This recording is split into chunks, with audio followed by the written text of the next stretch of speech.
welcome to the Top 4 podcast. My name is Peter. I'm an Arsenal fan. I'm joined by Oscar, a Chelsea fan. Whoa, João Felix. Whoa, João Felix. He comes from Portugal. He hates the Arsenal.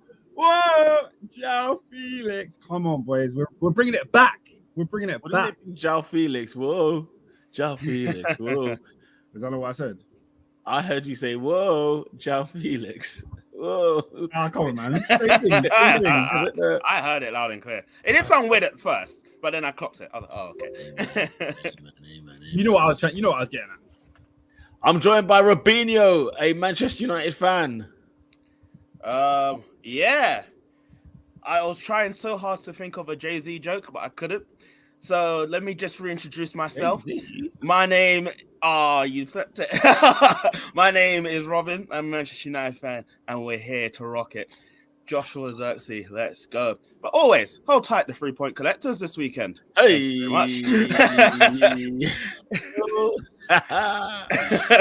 Joined by AD, a Liverpool fan. Arne Slot. La la la la la. Oh, listen, man. Slop ball, the full effect. Here, man. Here. Let's go, people. The Premier League is back, okay? We are back for another 10 months for your head top, talking all things Premier League action. Guys, does it feel good to be back? Did you take it all in? Did you watch everything that took place this weekend? Once Friday finished, I did. Yeah, man, we're done on the Friday, boy. You know them. I was done on Friday. I had a good weekend just watching football. Calcio, as the Italians like to say. But yeah. Calcio. Guys, I've got a new segment for you. It's a surprising segment, and I thought just in tandem, instead of the highlight of the week, what is your surprise of this week? What was the surprise of the weekend, people? Talk to me. Yep, yeah. Right. Define surprise. That's the answer to that question. For example, it can be absolutely anything, right? It's gonna be an all open topic. For me, for example, I'll kick things off since I've just put it on your head tops. Brighton winning 3-0 at Everton. I'm sorry, I did not see this one coming. I did not see it happening. That was a complete shock to me. Salute to the Brighton massive. Seemed to be kicking off where they left off, basically. I say last season, but you know what I mean. Like their form seems to be pretty, bog standard. So there's stuff like that. It'll be sackings, it'll be transfers, it will be score lines, it could be anything. Someone being sacked? No. But yeah, just basically surprise. Pete, you threw the curveball. I can't lie. Okay. I'm trying to think. Listen, what happened this weekend? If anything, actually, this one is a bit mundane. I ran a 5K on Saturday. Jeez!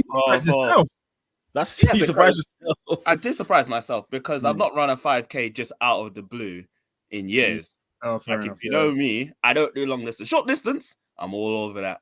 But But I just ran a 5K and I was just like, yeah, there you go. I was like, I didn't stop. That's the main thing. I was like, yeah, all good. Right? Do you normally have a Paula Radcliffe whenever you're doing a 5K? No, not even. It's just because I haven't done one in so long.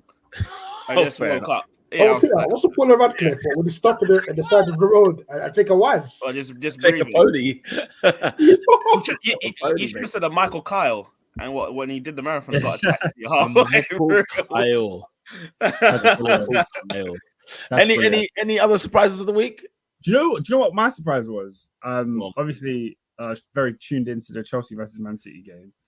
I saw this Savinho running down the wing. I thought it was Riyad Mahrez. I said, "Who is this youth that's cooking my fullback?" Number 26 as well. Who is this guy? Yeah, that's what I'm saying. Look like number 26. Look like Mahrez, bro. I was like, I was surprised, man. I've never seen this guy play before, so he was very dangerous in the first half of that. I'm surprised he has two names. Say again? I'm surprised he has two names. He can't decide if it's Savinho or Salvinho or Savio. Yeah. He can't decide. What's the deal here? What's his name? So on his shirt, doesn't it say Savio? I don't know. No, I think it's just Savinho. I'll be real. Okay, fine. It says Savinho, but yeah, it was just a bit of a Weird one, I must say. Sorry, guys, I was just making sure I retweeted the link out for today's podcast. Joining us live and direct. Anything else, Savinho? I mean, Savinho, you've mentioned there. Anything AD at all? Surprise for the weekend? Surprise.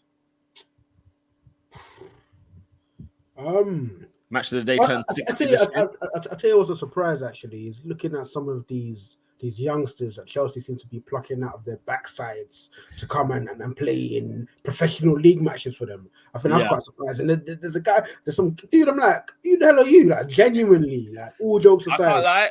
I know, we'll talk on Chelsea soon, but for half that game, I said, "Who are you?" to that entire bench. Who are you?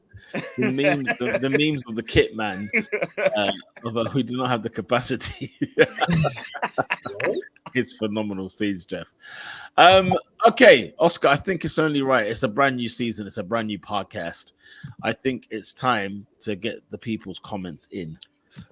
First comment is a couple people have got their surprises for you, Pete. Okay, nice. Mirad says surprise of the week, realizing that there are only 2 weeks left until the start of a new school year.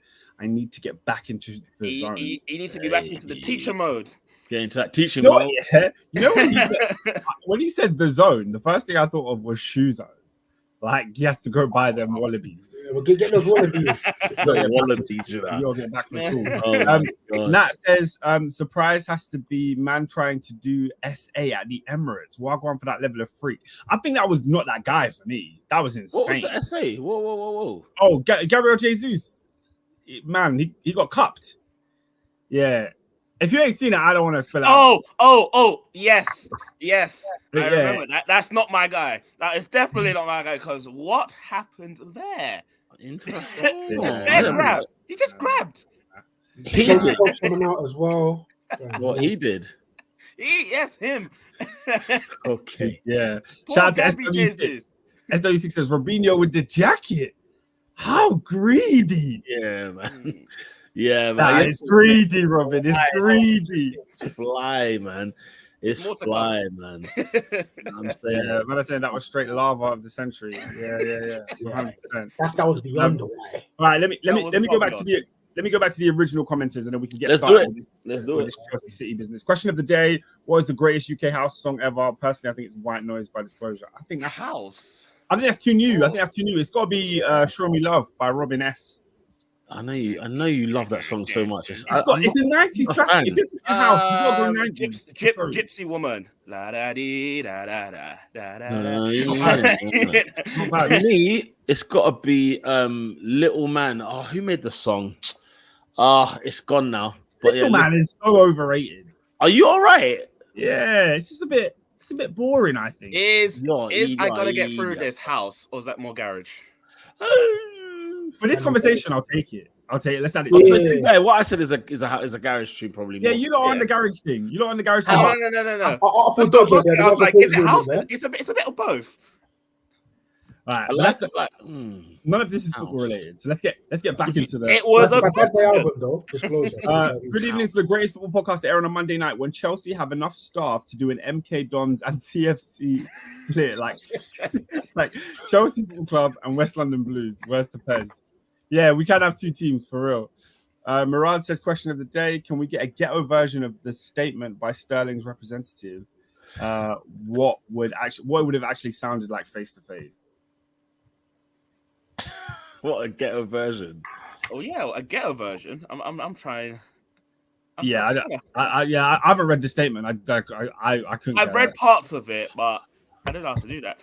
Couldn't care less. Assad said, "No, guys, because there's nothing worse than your team losing the opening game at home on a Sunday 4:30 kickoff. I'm still angry about it. Hashtag Maresca out." All right, Assad. He did. Right. He did say it last week. He did say it. Said it last week. He did. That doesn't validate it. He hasn't played a game last week.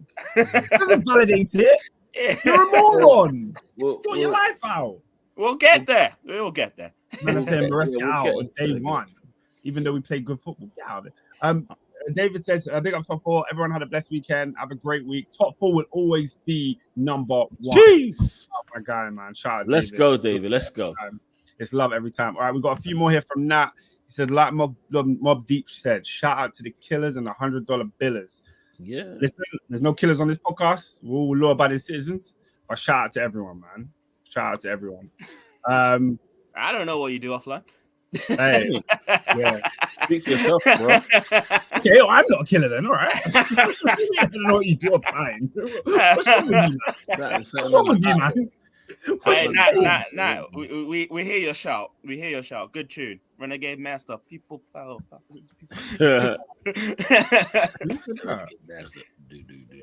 Oh yeah, listen to Renegade Master. Oh yeah, Friend Peter, where are we going? I mean, look, just to let people know, we are live from the King Power Stadium. Leicester City 0. Leicester City, who have been promoted, the champions of the championship, under Enzo Maresca, is now playing Enzo Maresca, and now playing in the Premier League at home to Tottenham Hotspur. Currently 0-0, 10 minutes played. So just to let you lot know as well, we are live there from the King Power. But it's only right, I think, with the Premier League being back, that we start things off where we should, and it's Oscar's Chelsea boys losing 2-0. Oscar, where's the new kit? I don't understand. I don't have the new one. I haven't got a new one yet. Like, why not? What do you mean? Why not? Why not? I'm going to spend money every year. Oh, sorry, baller. Where have you just come from? What country did you just fly back from? I just came back from the south of France, but that's irrelevant. Were you not in Monte Carlo? Were you not on the F1 circuit? I was in Monte Carlo. Thank you very much. Yes, maybe that's why I can't afford the new Chelsea kit right now. Oh, okay. Okay. We don't all get free comps from the club, right? We're not all affiliated with the clubs we support. You know what I mean? Is it? I saw They're charging 120 kit for a kit PR. I saw steak on the plate. I saw you on Monte Carlo. You I saw you did. at turn 1. You did. You definitely saw me at turn 1. I saw you at turn 1. You definitely saw me at the turn main 1. Straight. Yeah. All right, but enough about my sensational holiday. All right, let's get straight into it. Let's get straight down. Sancho Pay. You think I didn't see? Do you know what's so funny about this? These nicks. He's keeping quiet, but AD was there too, people. Oh, don't worry. The shot's coming for him as soon as he arrives. As soon as he lands. Don't worry. Kapow. He'll be there. He'll be there as well. Oscar, your boys, Chelsea, starting a brand new season with a whole bunch of players and still, not enough to put City to the sword. City winning 2-0 at Stamford Bridge, clean sheet as well. Goals from Erling Haaland and what's his first name? Kovacic. Yeah, what's the first name? Mateo. Do you do a football podcast? Do you not read out names at grounds every year? I nearly said Niko Kovac, and I was like, wait, who's Niko Kovac? And I was like, nah, that's the manager, the gaffer. Yeah. Some respect. Hey, listen, all talking about a player you've announced at your ground about 5 times. Listen, Oscar. Listen. Oscar, talk to us about your football club. I see nothing. Where do you want to go first? Well, you got to throw me a question at me because is that the game? Let's start with this, right? Let's start with. I've got so many questions for you. I don't know how much time you've got. Your football club is a disgrace. I want to know exactly why you've got so many players at the helm and players that you just give it a rest. Talk to us. Tell me, explain what is what's not wrong with your football club. Give it a rest. Explain the transfers, please. Huh? Explain your transfers. Chelsea have signed a lot of players this window. We signed a few. But obviously, the way the club has been moving the past couple of years is that we're signing players, young players, to loan them out and to move them on. It seems like the club has some sort of model where it's like we're going to sign young players and turn a profit from a lot of these young players, and the ones that are good enough will stay in the squad and build. And yes, at the moment we have got a deep squad. But there's still like 2 weeks left of the window where we're going to look to release players. We just released a player in the last few hours.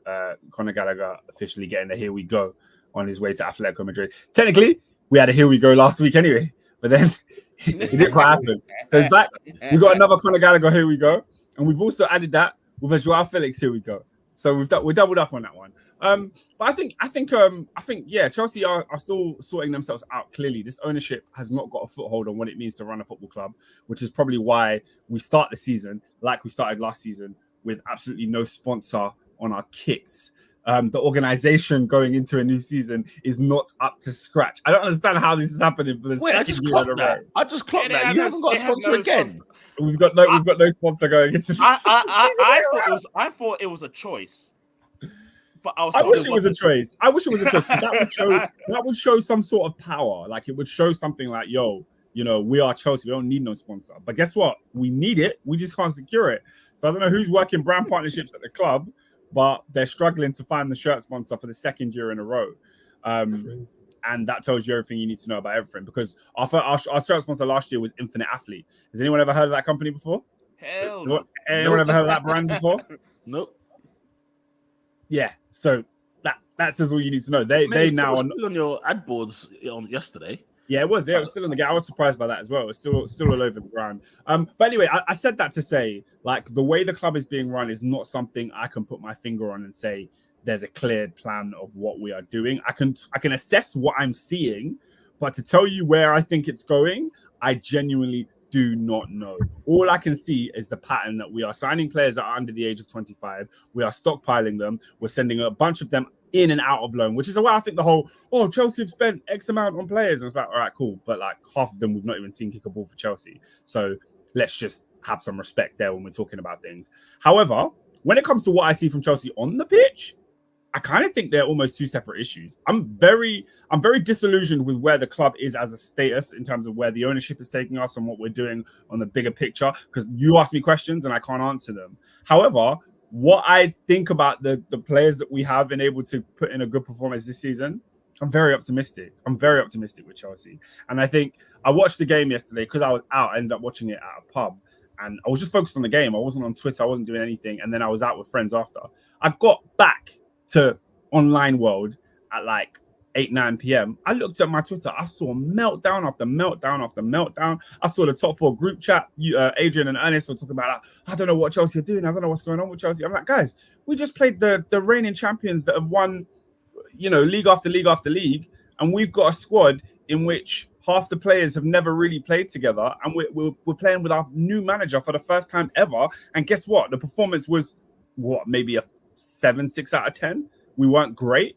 I'm not losing any sleep over that defeat to Manchester City, guys. I'm not losing any sleep over it. What I see in our team is a wealth of quality. I saw a player in Wesley Fofana who has barely started a game for Chelsea start. I saw Romeo Lavia who has barely started a game. I saw Nkunku in the same position. These guys had to come off on 60 minutes, both of them, because we're still managing their minutes. That's the level of where Chelsea Football Club are in terms of the fitness of these players. So would I be all doom and gloom considering last season we finished 6th in a poor performance? No, I look at this squad and I say this squad is better than last season. We have the capacity to do more.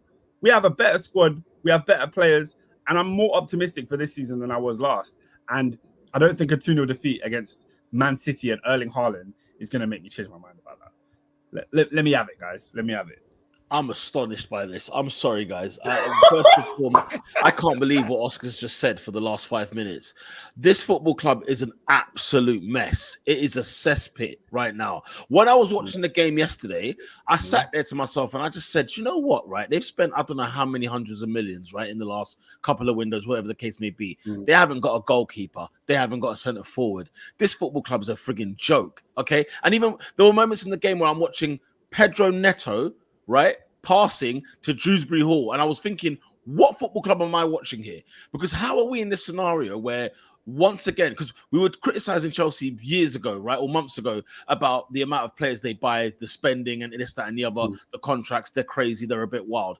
And we're here again. It's another scenario where we're looking at brand new players. I don't think any of them actually started, did they? But they came on and it was like, I was just looking at this like nobody's got a clue. No one at this football club has a clue or a plan for this Chelsea squad or side going for the rest of the season. And it was not even about the performance on the day. Anyone can get beat by Manchester City, absolutely, right? And Man City, in my opinion, second, maybe third gear at best in order to put Chelsea away. Chelsea had their moments in the game where they did look like, okay, it looked like promising things can happen. But there were so many things. And I'll tell you what, the Sterling stuff at the the beginning, I thought was one thing. Then they captained Enzo Fernandez on the day. Yeah. And I just said, and then he played number 10, right? In a 4-3, is it a 4-2-3-1? Apparently, where he's been playing the 4-3-3 over preseason. That this is the way he wants to go. This is the way he's going to go about his business. And even apparently afterwards, I was reading on the papers that he's going to go back to the 4-3-3. He tried it at Man City, it didn't work, and he switched it straight away. And it was just this whole thing of, I'm looking at, like, if I was looking at the positive in Chelsea, if I'm a Chelsea fan, I'll be like, okay, what can I look forward to this season? I guess Cole Palmer, because he was tremendous last season. And I guess the only other player that I really liked last season was Conor Gallagher, where they've even stripped his shirt number off him. So this football club is an absolute joke. What's going on with your boy Trevor Chalobah? An absolute farce. Okay, Conor Gallagher, farce. There's another one. I don't know who else it was. I mean, Sterling not being in the squad, I thought, okay, whatever. There's tactical reasons or whatever the case may be. Clearly, they're just trying to get him off the books because I think the wages are high, X, Y, and Z, right? There's a lot of that going on. But Chelsea created this mess. It's not even like, with Enzo, I feel sorry for him because he's having to come in and try and make do and try and actually, he's got a lot of questions he's going to have to be answering, whereby it's like, guys, I kind of just walk through the door type of thing. And like, let me solve this out. Let me piece this out, right? But I'm sorry, this football club is a joke. It's an absolute joke. What I was watching yesterday, Oscar, was the football on the pitch was just symbolism of the football being run around the club. Because even like when I looked at Man City, I'm looking at Man City where I'm looking at such an organized, well-oiled machine, whereas I'm looking at the other team and I'm thinking it's just scatter, mess, and utter chaos. It's utter chaos. On the pitch? Or are you just talking about what I'm saying there's two teams. I'm looking at two teams here. Manchester City, well-oiled, drilled team, okay? Everybody knows what they're doing. We have players like Oscar Bob and friggin', not obviously yesterday, but Oscar Bob at the start of this season, who looks like a player that's going to be have a vital part to play in this Man City side. We got Rico Lewis, who looked like he didn't look out of place at all in this side. Savinho, as we mentioned, came on. You were having symbolisms of Riyad Mahrez at some stages. Jeremy Doku and co. They were all there, right? There were players like Foden didn't come on, didn't start. Walker didn't start, and I'm sitting there like, this is actually madness. This is the pinnacle of football right now. This is the best team in the world. But Chelsea are in Chelsea. Mess due to themselves. It's not like it's a case of happenstance, or like Chelsea have had to go through a lot. They've had to get rid of play. Like Chelsea could have built on what they did last season in terms of on the pitch, but instead, I think we have.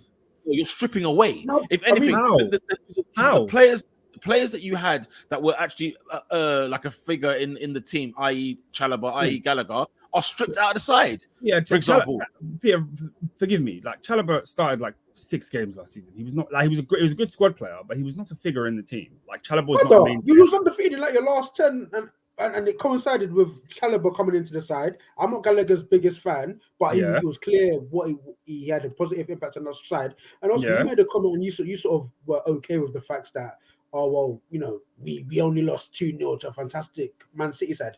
Excuse me, Oscar. Your Chelsea Football Club at home. This is year 3 of Clear Lake, and we're still chopping and changing where we haven't got a distinct Chelsea side that can challenge. Well, you hear what Enzo said as well? Did you hear? With the money you pumped into this thing, you should be on Man City's level, bro. You should be. No, but that I don't think you're wrong in saying that. That goes without saying. But I don't look at it and go, oh, we're year 3 of Clear Lake. I look at it like, year 1 failed, year 2 failed. Now I'm starting year 3. Let me assess year 3. I don't look at it like, I'm still furious over the fact that we signed Koulibaly 3 years ago. Like I can't still maintain that same sort of position. It's like we're just talking about. To be fair, Oscar, we're just talking about the here and now. You're right about the past. The past we can sit here and be here for another 3 hours talking about Chelsea.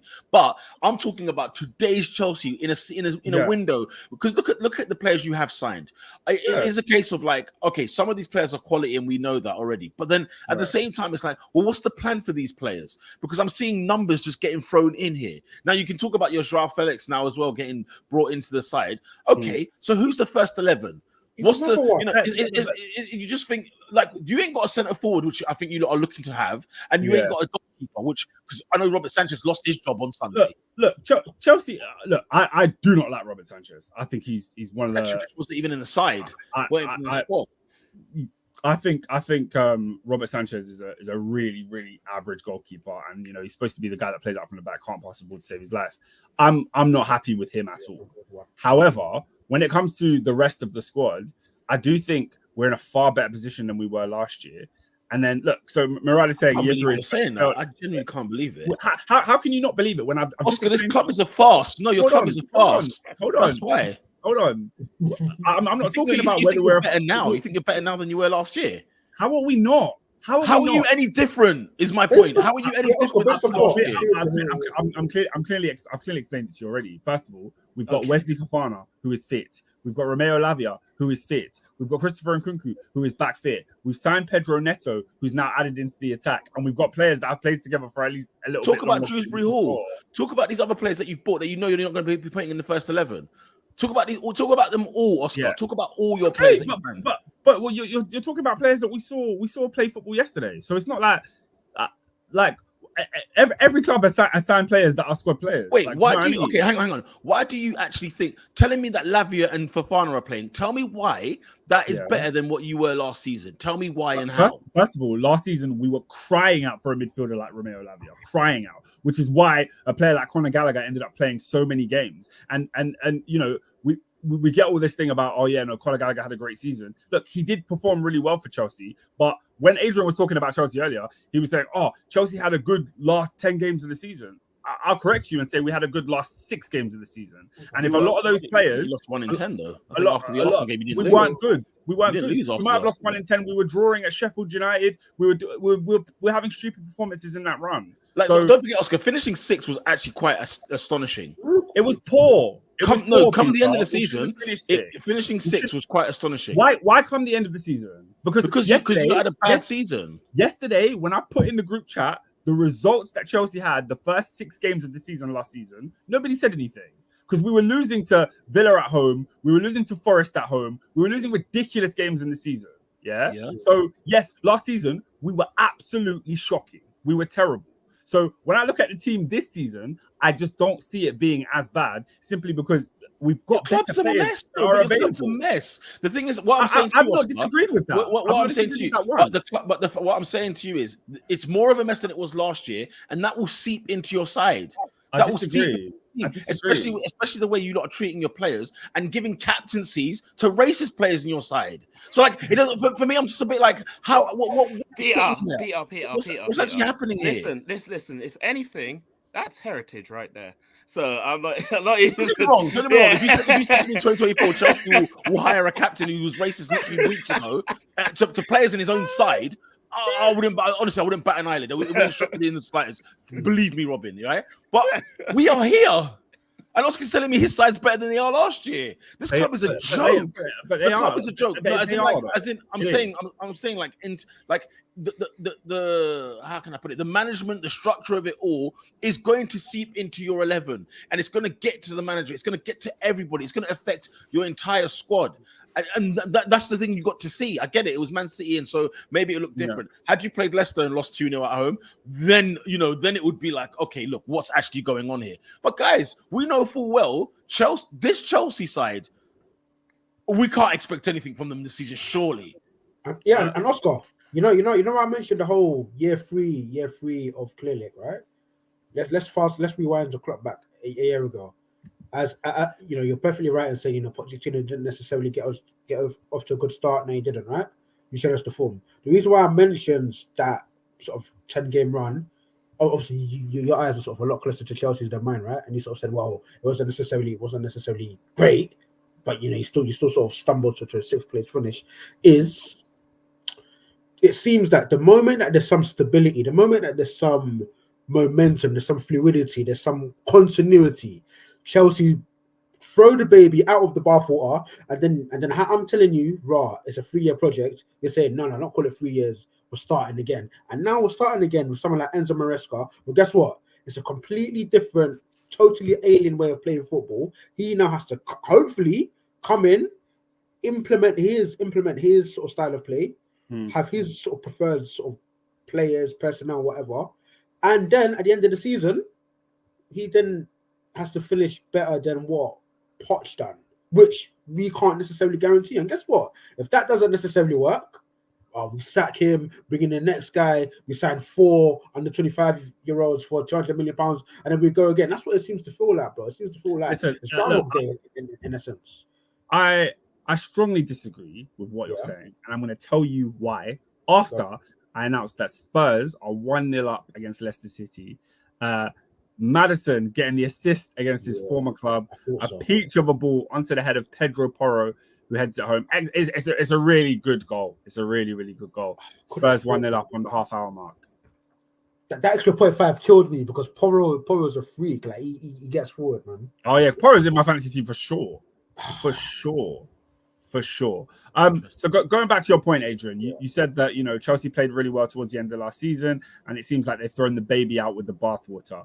And I think, in my opinion, the bathwater was Mauricio Pochettino. The baby was Cole Palmer. The baby was Caicedo. The baby was Enzo Fernandez. The baby was the core of the quality young players that we still have at this squad that now needs to be molded. I think people I don't know why they think because of how bad the situation was at Chelsea, therefore, Pochettino was like sort of scot-free and didn't deserve any blame, didn't deserve a sacking for his performance last season. I'm sorry, guys. We finished like 5 points off the top 4.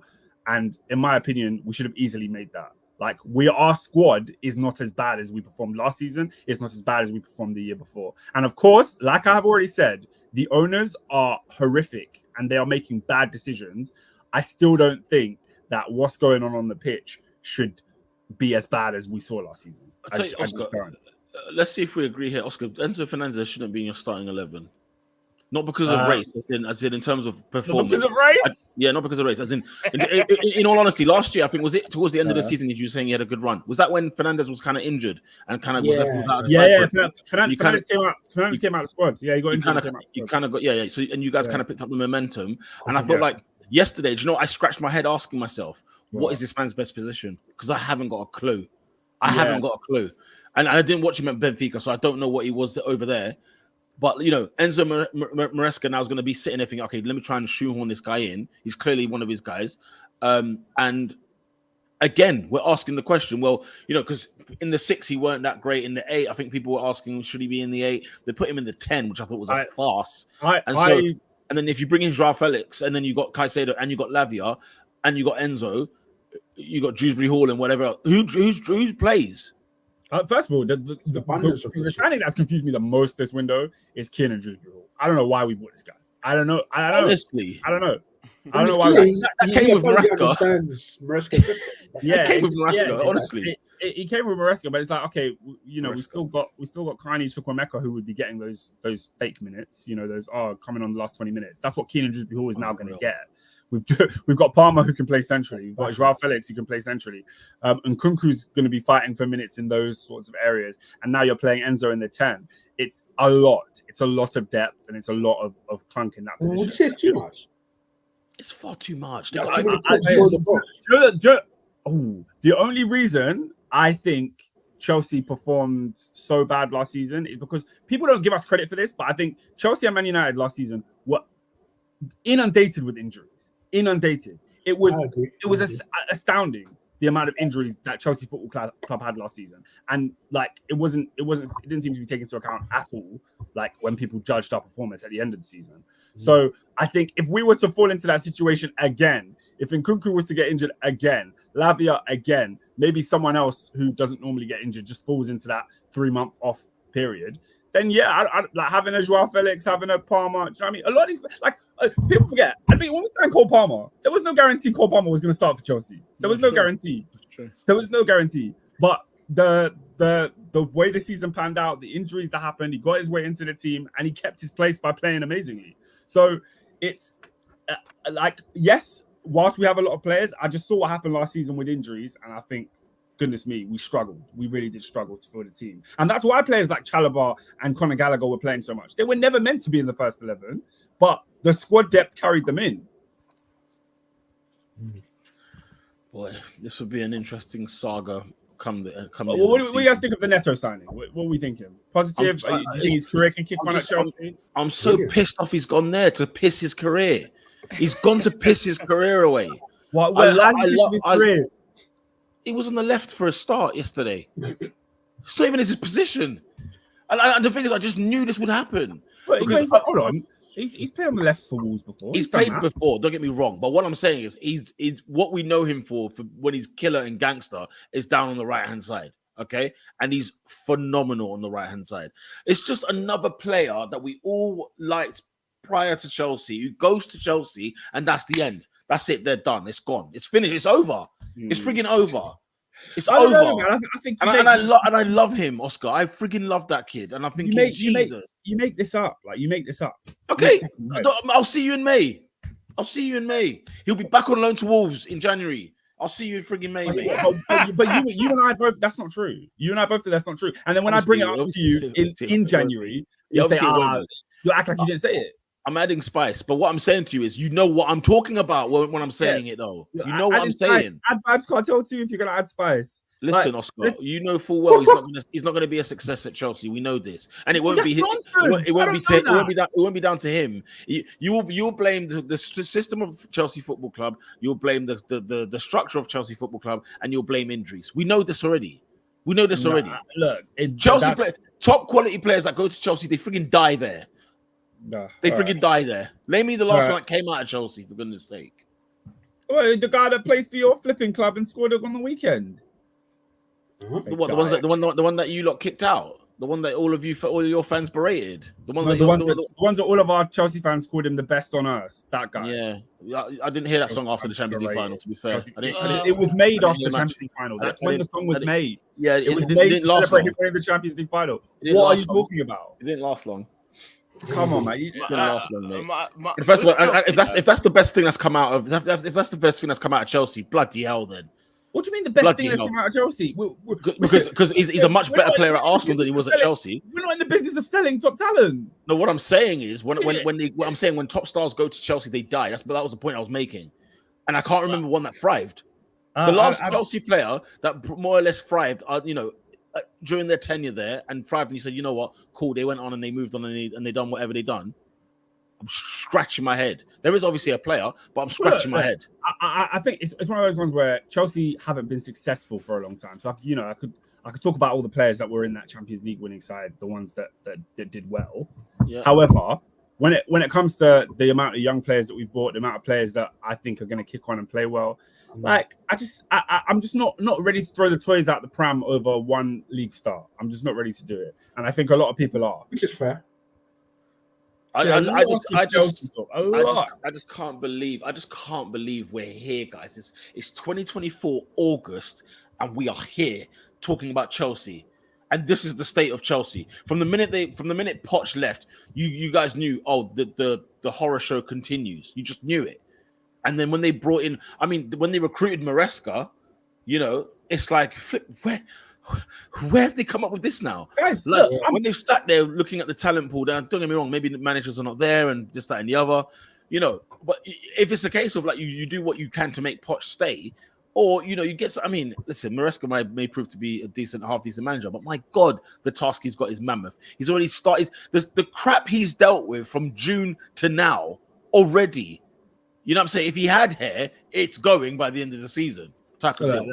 He's got a mammoth task this season. I think already dealing with the Sterling. What's your thoughts on Sterling? Sorry, because already dealing with that statement that happened earlier on. What was it, an hour before kickoff? This guy's having a freaking laugh. I didn't read the statement. I think Sterling is obviously frustrated not being in the England squad and then now not making it into the Chelsea squad. I think I hear because he's been playing the games in pre-season, like he was in the side. And I hear that it seems like from what it looks like, it's like it came as a surprise. Because we had like there's a limited number of players that can be in the squad. Oh, fair enough. Yeah. Oh, okay. Fair. Wait, what do you mean? Okay. No, I didn't know that. I didn't know. I didn't know. You didn't know. Okay, cool. Because that statement has come out from him. But I think if he was in the squad, then you would have been taking a place from Neto, who was on the bench, Mudryk was on the bench, Madueke was on the bench, and I think had one of those players been left out, would you be seeing a statement from them? No, maybe not. Everybody can decide how they wish to treat their situation. Yeah. If somebody's pissed about the situation, they have the freedom to speak what they wish. It's not always wise, but they have the freedom to do so. You know what I'm saying? And And also, I think it's isn't one of that them ones where I think really between now and the end of this window, Sterling and his team are thinking, snap, we need to make the best out of this situation. I'll either get me a club where I can play ball, and I'm looking and I'm thinking to myself, hey, Mikel, you know that backup for Saka that we need? I'd take a punt if I'm honest. That's fair. But I remember, the last time there was a high profile English winger that wasn't in the squad, and then they made a statement. Maybe this time the statement didn't come on Instagram or Snapchat, but we will know where that ended up. We do. So at the end of the day, my thoughts on Raheem Sterling. Never really lit up for me, especially not in a Chelsea shirt. No, so if we have to offload talent, I'm looking at Raheem as one of the first people that I would like to see moved on. So when did he join? I'm not losing sleep over Raheem. I feel like he's been there for 2 years now. This is his third season. Should be going into his third season. My question for you, Ask, really is that I'm looking at your goalkeeper situation. Alarming. and I need to know, because like I said last week, I don't know if you guys have like 11 goalkeepers in total. Something like that. You see, this is the stuff that annoys me. I need to know because on Twitter and you start bringing it to Top 4 podcast like it's legit. No, but I need to know if it's legit. 11. 11. No, we don't have 11 goalkeepers. But you have there. You have a lot. Name who are the goalkeepers that you know the names of? I saw you still have Kepa. Okay. Yeah. This guy, I don't even want to know his name. Whoever was in goal, because he needs to go. Cool. Yeah, Sanchez needs to go. Who else do you know the name of? I don't know. You have too many players. But this is my thing. This is my thing. The Slovenia as well. America. You lot are doing it like, for example, when Chelsea, like one of my friends went to the Chelsea game yesterday, and the back of the program, it shows the list of the Chelsea players and the list of the Manchester players. They were bare names. Guys, Chelsea on that list had 2 more players than Manchester City. 2. City had a bunch of players that you didn't know the names of, but you're not making such a huge splash and deal about it. But when it's Chelsea and we've got a youth keeper from the under-23s that just happens to be in the squad, it's, what are Chelsea doing? Look, I'm not going to sit here and act like we don't have an overloaded squad. We do. But there's time left in the window for us to rectify that. And as you can see, the club is actively trying to move players on. So until we get to that window closing moment, I'm not necessarily crying about the bloatedness of our squad. But it goes back to the question I was asking in general. What is happening in between the sticks? So, look, Sanchez will probably be our number one. Sanchez will probably be our number one this season. And personally, I would like to see Petrovic take that shirt from him because I watched Petrovic. Because that's what alarms me. You signed a new player, Oscar. You signed a new goalkeeper. In case you forgot, right? I'm looking at Chelsea's goalkeepers right here. Yeah. Okay. You have 6 of them. Even on the Premier League website, you registered 6 goalkeepers. Yeah. One of which I guess is it this one here? This one here, I guess, is the under 20. Will be the under 21s or whatever, right? I'm looking. First of all, Bettinelli is 32 years of age. Yeah, he's been our third goalkeeper for years. He's like Scott Carson. He's like Scott Carson. Didn't realize he was old. Petrovic 24. This is the guy. Philip Yorkson is who you bought this window for 20 million euro. Yeah. So as far as I'm concerned, he's your number one goalkeeper. No, well, he didn't make the squad. I thought he was on the bench. Weren't he on the bench? Maybe? Yeah, he was on the bench. Look, that I don't know. I can't speak on. I don't know this shit. That was my question. I saw that second goal. I saw that second goal, and I looked at the goalkeeper. Because I thought first, I said, you know what? Well done, Kovacic. Then I saw the replay, and I said, okay. It's the fact. What is the goalkeeper doing here? His hospital pass to Fofana is what starts it. Because he takes the ball, and you think, why has he gone over there? I don't know. Lola didn't need you didn't need to do that. Yeah, am I Chelsea's third choice goalkeeper? For goodness sake. I just thought you might be. You might be.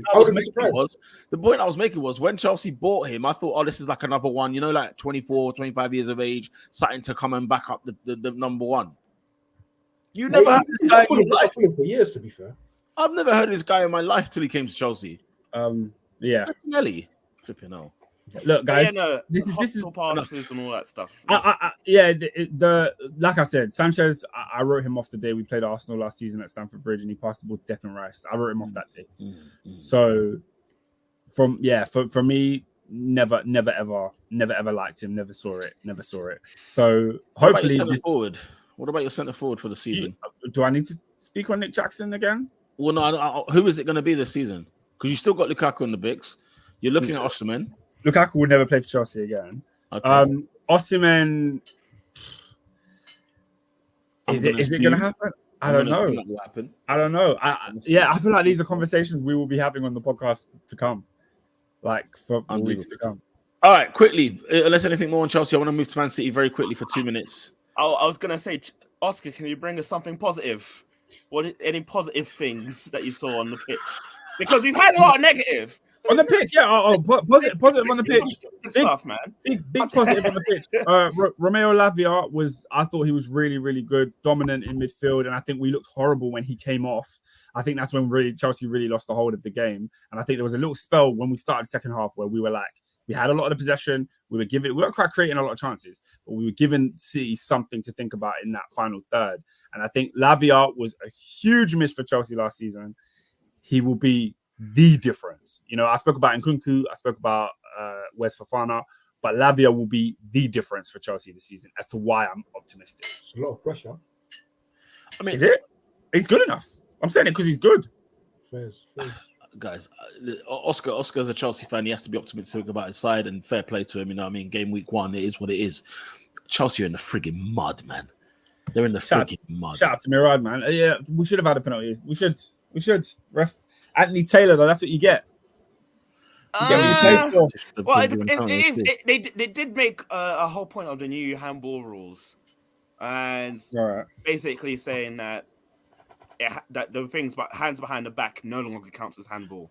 Who handballed in the penalty area? Mateo Kovacic. It was Covers, wasn't it? Those types of handballs apparently don't count anymore. Like he goes up the other end and scores. We're passing the ball. An outstretched arm can just block our pass, and that's fine. Mind you, Oscar, you have to say with that second goal, though. I mean, there's about 200 million pounds worth of midfield that he just walked through. Space. And I just thought, come on. Guys, Cover's been dribbling through Stamford Bridge for years. One of the best dribblers in the game. No, but Oscar, wasn't there not a part of you that think, no, hang on a minute, this just sums it like, how could you perfectly encapsulate the situation at Chelsea, where I've got £250 million of midfield, and the midfielder I deemed not good enough, and I discarded a year ago, just bobs and weaves and then slaps it. 40 million quid. Yeah, I mean, it's all nice words. But Cover was a player for many years. Cover won a Champions League at Chelsea. He was a player for our club that won things, and then he wasn't surplus to requirements. We're not begging for Cover to come back into our squad. Yeah, he scored against us. Great. You could probably do with him, to be fair. Because at least he brings something. It's like if Smith Rowe scores against Arsenal. He's like, we'll do it's not like that. Smith Rowe. It's not like that. That's not. It's almost worse because Smith Rowe would be a worse player to let go than Cover. Not really. Not really. You sign Cover tomorrow. He's in your 11. Hey, of course he is. Hey, Robin. Yes. Robin. Yes. OG triple OG. Mine's coming on Thursday. It's coming through. Hey. What's up, bro? Hey. Wait, what happened? Wait. Ten Hag signed a new deal. Now you lot are Man United fans again. You're doing. You just said Robin was doing. And this is why I endorse it. Robin, carry on. This is why I endorse it. All the propaganda against, because Oscar's one of those guys, he thinks he can get away with it. We remember. The streets remember. Man said he came to the league with 30,000 goalkeepers. No, see, this is what I don't like, man. You may come with Twitter stuff. Yeah. So if you want to come, he said we had 11 goalkeepers. We don't have 11 goalkeepers with Ten Hag propaganda. Robin, run it back. Ernest, have you got 2 cents on Chelsea or Man City before we move on? He's got a whole dollar, mate. I think Chelsea's shape was good. I just think that their players are, I don't know. There's nothing inspiring about Chelsea at all. Like when I watch them, I don't watch them and think, wow, I'm looking forward to a Chelsea game. But I do think that the manager set up in a way that Poch never. like you lot conceded a lot more shots in this very fixture, I believe, last year, and in some games like against your bottom 10 teams. I just think that on the day, City were the better team in terms of like in front of goal and stuff. Because I think is it Kelly Cates or Kelly Coates or whatever her name is on Sky Sports. She pointed out some really good stats about how actually close the game was statistically, which tells me that something's changing in terms of the way you guys set up. However, the personnel is where it's a flipping conundrum, because how do you spend a billy and your goalkeeper and your striker are just, they're not good enough? Do you know what I mean? So, you know, Lavia was a positive. Nkunku was terrible. Palmer was terrible. Like, yeah, there's a lot to be desired, but I did like the way they were set up. Yeah, it's funny you said that because the stats showed it a lot closer, but the eye didn't. The eye test for me was clearly Man City. Do you know what I'm saying? I'd agree with Peter. I felt like we were far. I felt like we were far from City, and the game felt closer than it was. But City was always in the palm of their hands. However, know what it is, yeah. Oh, sorry, Oscar. Like I when I watched the game, you did enough in build up. Do you understand? Like Chelsea did enough in build up. We did. We were great in build up. Where I'm like, this is where Pep says, I don't coach, man, in the final third. And your guys are just like Jackson. I did my best to say you're an okay football player, but in the final third, in the box, you're terrible. You have to prove it this year, because that you have. Jackson has to turn up this year. Now, I personally believe Joao Felix benches him, and I think your front three is Neto, Palmer, and Felix. That's what I think. Is saucy, and they don't have to be coached in the same way that Nicholas Jackson has to be led to water. Do you know what I mean? I think my issue with Chelsea's front three yesterday, I agree with what you said about in terms of build up and getting into the final third. We were good. I thought Palmer and Nkunku were both lackluster, but I think we both know the talent that those guys possess. And I think the way that they were playing as wingers, like neither of them are natural wingers. I think Chelsea needs to hold width in that final third. And I think if we're playing with Neto from the outset and a player like Madueke, are those your best out and out wingers? Yeah, like touchline or Sterling. Do you know what I mean? I just think that the formation will work better with a touchline winger, and then you put Palmer in the middle, because I think Palmer's so much more effective centrally. He can play right wing, don't get twisted. He'll hoop from there, but I think he's more of he doesn't like. There's no problem for the fullback when Palmer plays right wing. He's always going to come inside. He's never going to drive down that corner. So when you've got a player like Madueke driving down the corner and then Palmer coming in, that's where we caused so many problems last year. Huh? Are you guys trying to sell him? I don't believe so. I don't think that would be a good idea, but you never know at Chelsea. Like I heard you're trying to get rid of him for whatever reason. I'm like, why? Like that doesn't make sense to me. But hey, your club doesn't make sense to me. So definitely not. Oscar, will you be at Stamford Bridge on Thursday? Because obviously I will, man. Thursday night football under the light. There's Europa Conference action. We're back. Do you know what you're like? They have to qualify. Remember, they got to qualify, bro. They got to qualify for the conference. Yeah. Hey, they're gonna have. They're not gonna have stadium lights on because it will still be daylight when they kick off. We have a UCL game, so you know UCL. Play that, yeah. UCL's on Thursday as well. No, UCL, yeah. So this is what we're doing now. You've got the E. It's leaving the E out. You're just gonna leave the E out, yeah. Silent E. You're just gonna leave the E. Is it a silent E? Oh, it's a silent E. You ain't heavy lifting in there, you know. UEFA Conference League, man. Come on. UEFA Conference League. That's what it's called, yeah. Yeah, it actually is. They got rid of Europa. I can't lie. You know what? You actually did. Because that's not they actually got rid of Europa because UEFA has Europe in it. Why would it be UEFA European Conference League? They actually got rid of it. So right, it's now Chelsea. I've got European football on a Thursday in August. Man. We play Servette. You know what I mean? Time to serve the kids. What country are they from? They're Swiss.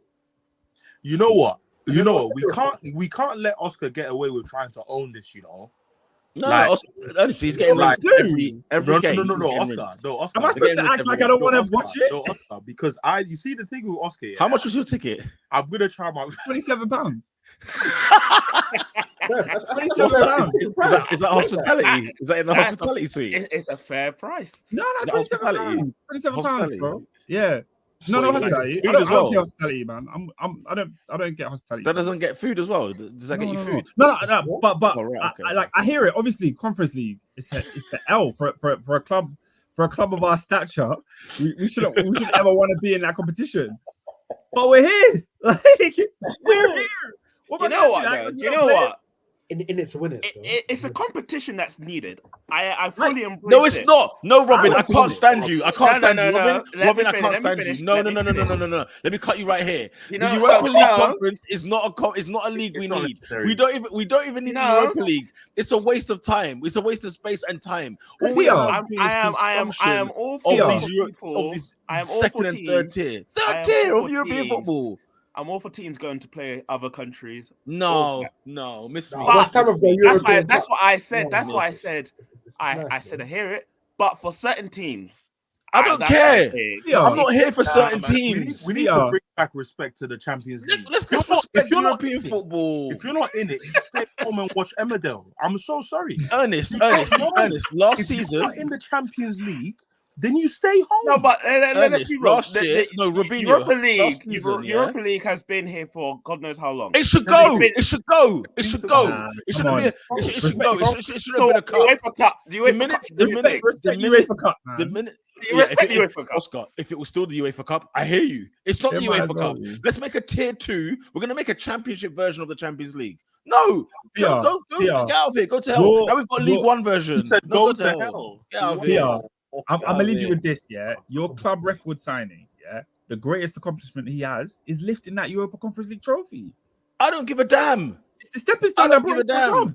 Oscar, we can't. True. Oscar, you know me. I like my Serie A football. Yeah, Robinho watches Serie A as well. We had a scenario last season in Serie A where the top 10 could have been in Europe this season. Top 10 would have been in Europe this To season. be fair, man. You can't have half the league. You can't have half the league. I don't see why not, man. I don't see it. Really? Do you think? Yeah. When what's it called? Let's say I don't know. Give me a Europa a conference side, like a typical Europa conference side in England. Who would it typically be? For West Ham? Would you say West Ham? Mm. Yeah. Would you say probably a West Ham? Yeah. I mean, they've only been in it once, but yeah, fine. A West Ham. Brighton. Right? Brighton. It's only been around 2 years. I mean, do you think Brighton could afford to even travel to Ajax last year? Do you think they could have done and Marseille back to back? Do What? you think they could have done that? No, Look, no, do- they're do- stretched. do- They're stretched. Do you know who can Who afford is it? Chelsea Football Club. And guess what? We've got extra players that need games. Right? And we're gonna ride these games till the wheels come off. Games this season, to be fair. Listen, God. I hear that still. It's true. excuse of a It's competition. true. I'm sorry. You don't want to see Dewsbury Hall? You'll see him Listen, Thursday night. He said you lot want to see Dewsbury Hall. I don't want to see him anywhere near any pitch, as far as I'm concerned. Right. Just by the way, halftime at the King Power Stadium, and Tottenham are battering Leicester. Let me just tell you that for free. Leicester City have 23% possession, and have had one shot on goal. Tottenham have had 10. Leave the football before the football leaves you. Can I say Correct, Mundo. one thing on City quickly? Yeah, Very quickly. like, yeah. Yeah. Like Haaland's getting 30 goals in the league this season. No, bro. I just wanted to just say, He's gonna end his career as the GOAT. You know, I think he might. he's got 91 goals for Manchester City. In 100 appearances. This game Hear that? was the first of his third season at City. Mm. I remember he scored, was it 85 goals and 89 for Dortmund? I So think you guys- he's going to finish as the GOAT. When, You guys better hope enough City get time. relegated. You best hope City get relegated. So these men can Guys? leave the club. Erling Haaland. Ernest has just said it. He has 91 goals in 100 No, appearances. but guys, Robin just brought up something that I think we need a separate pod for, I think so. like a random Wednesday night. We need to discuss 115 charges Yeah. because today we were talking about it in the shop, yeah, and half of the shop is like corruption is so rife within England, at least from the football institutions, that they will get away with it. Yeah.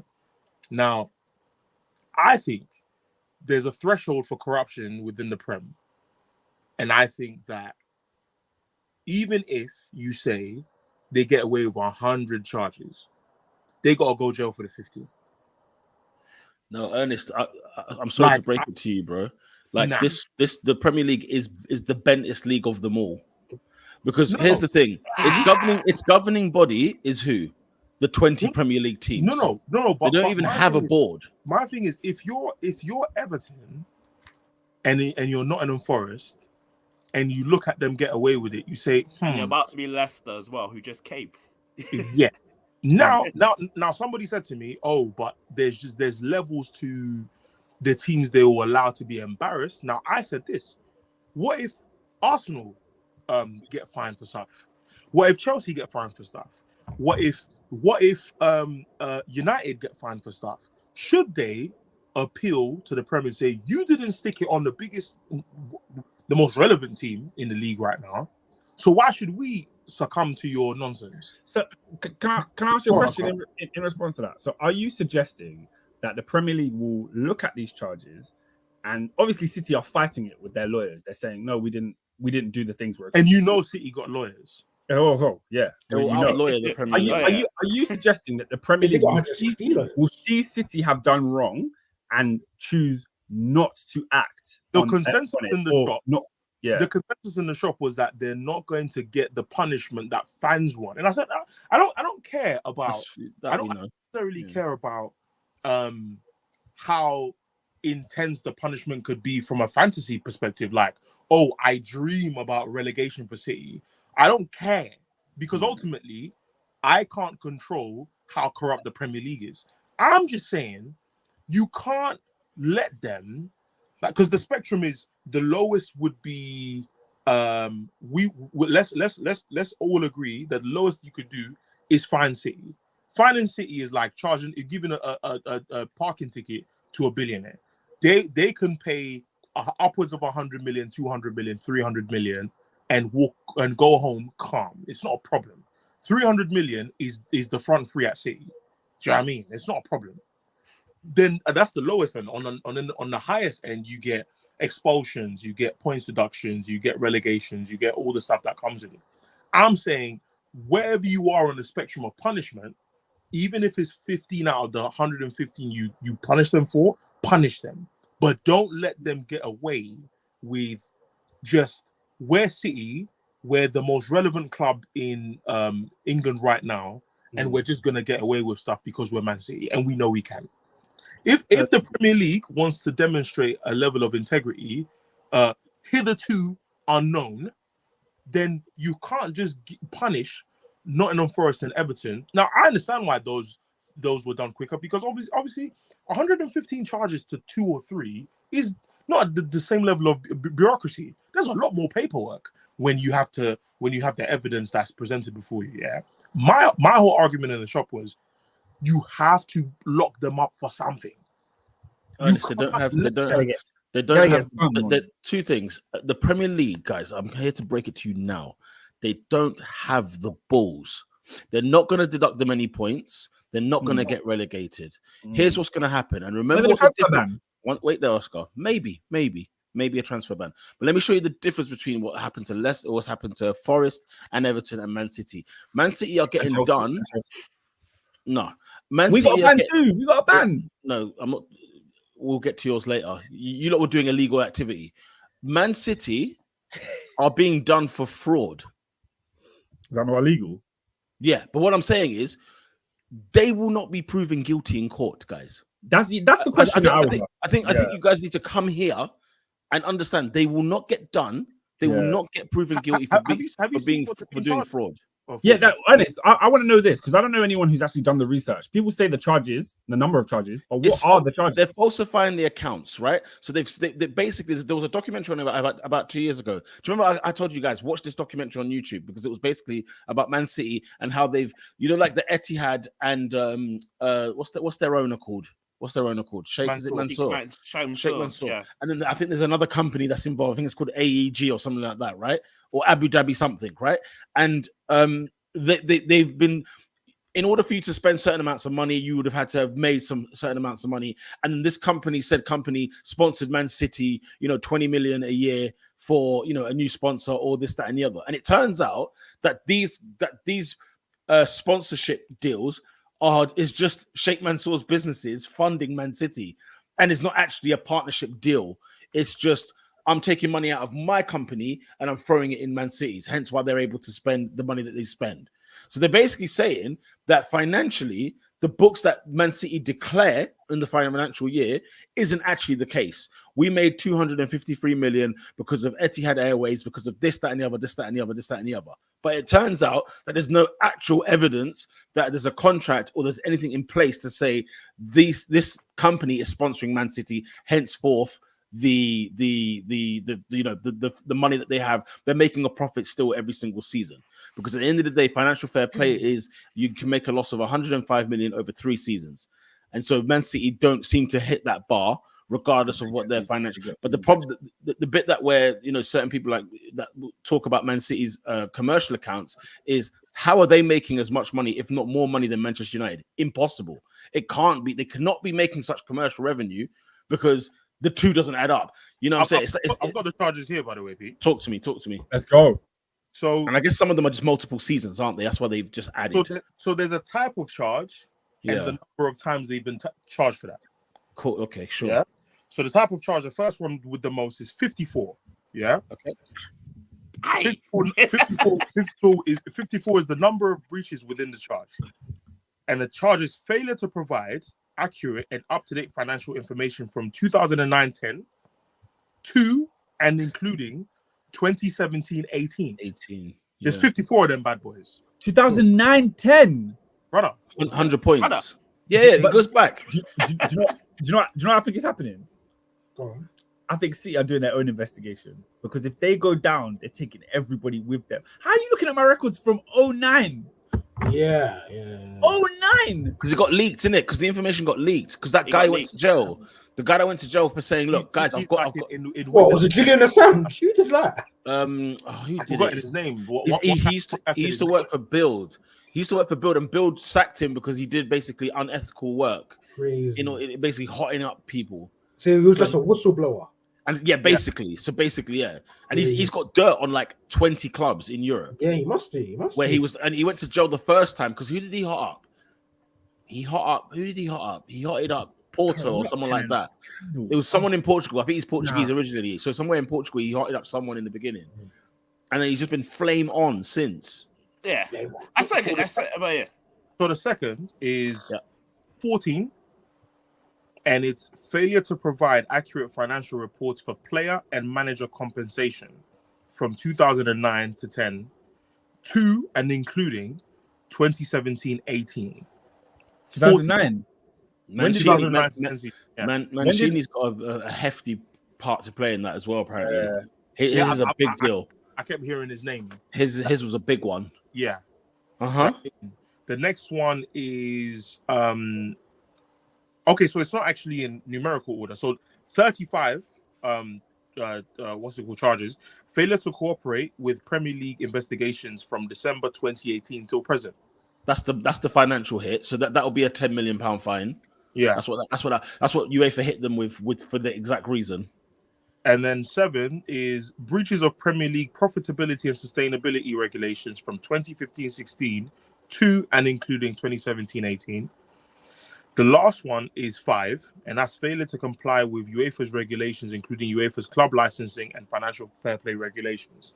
So it's all financial. It's all City's books and how they've cooked them, or impeded an investigation into said books. Yeah. So it's the thing that they bust case on in the beginning when them and PSG were being investigated was signing young players illegally. That's the one they bust case.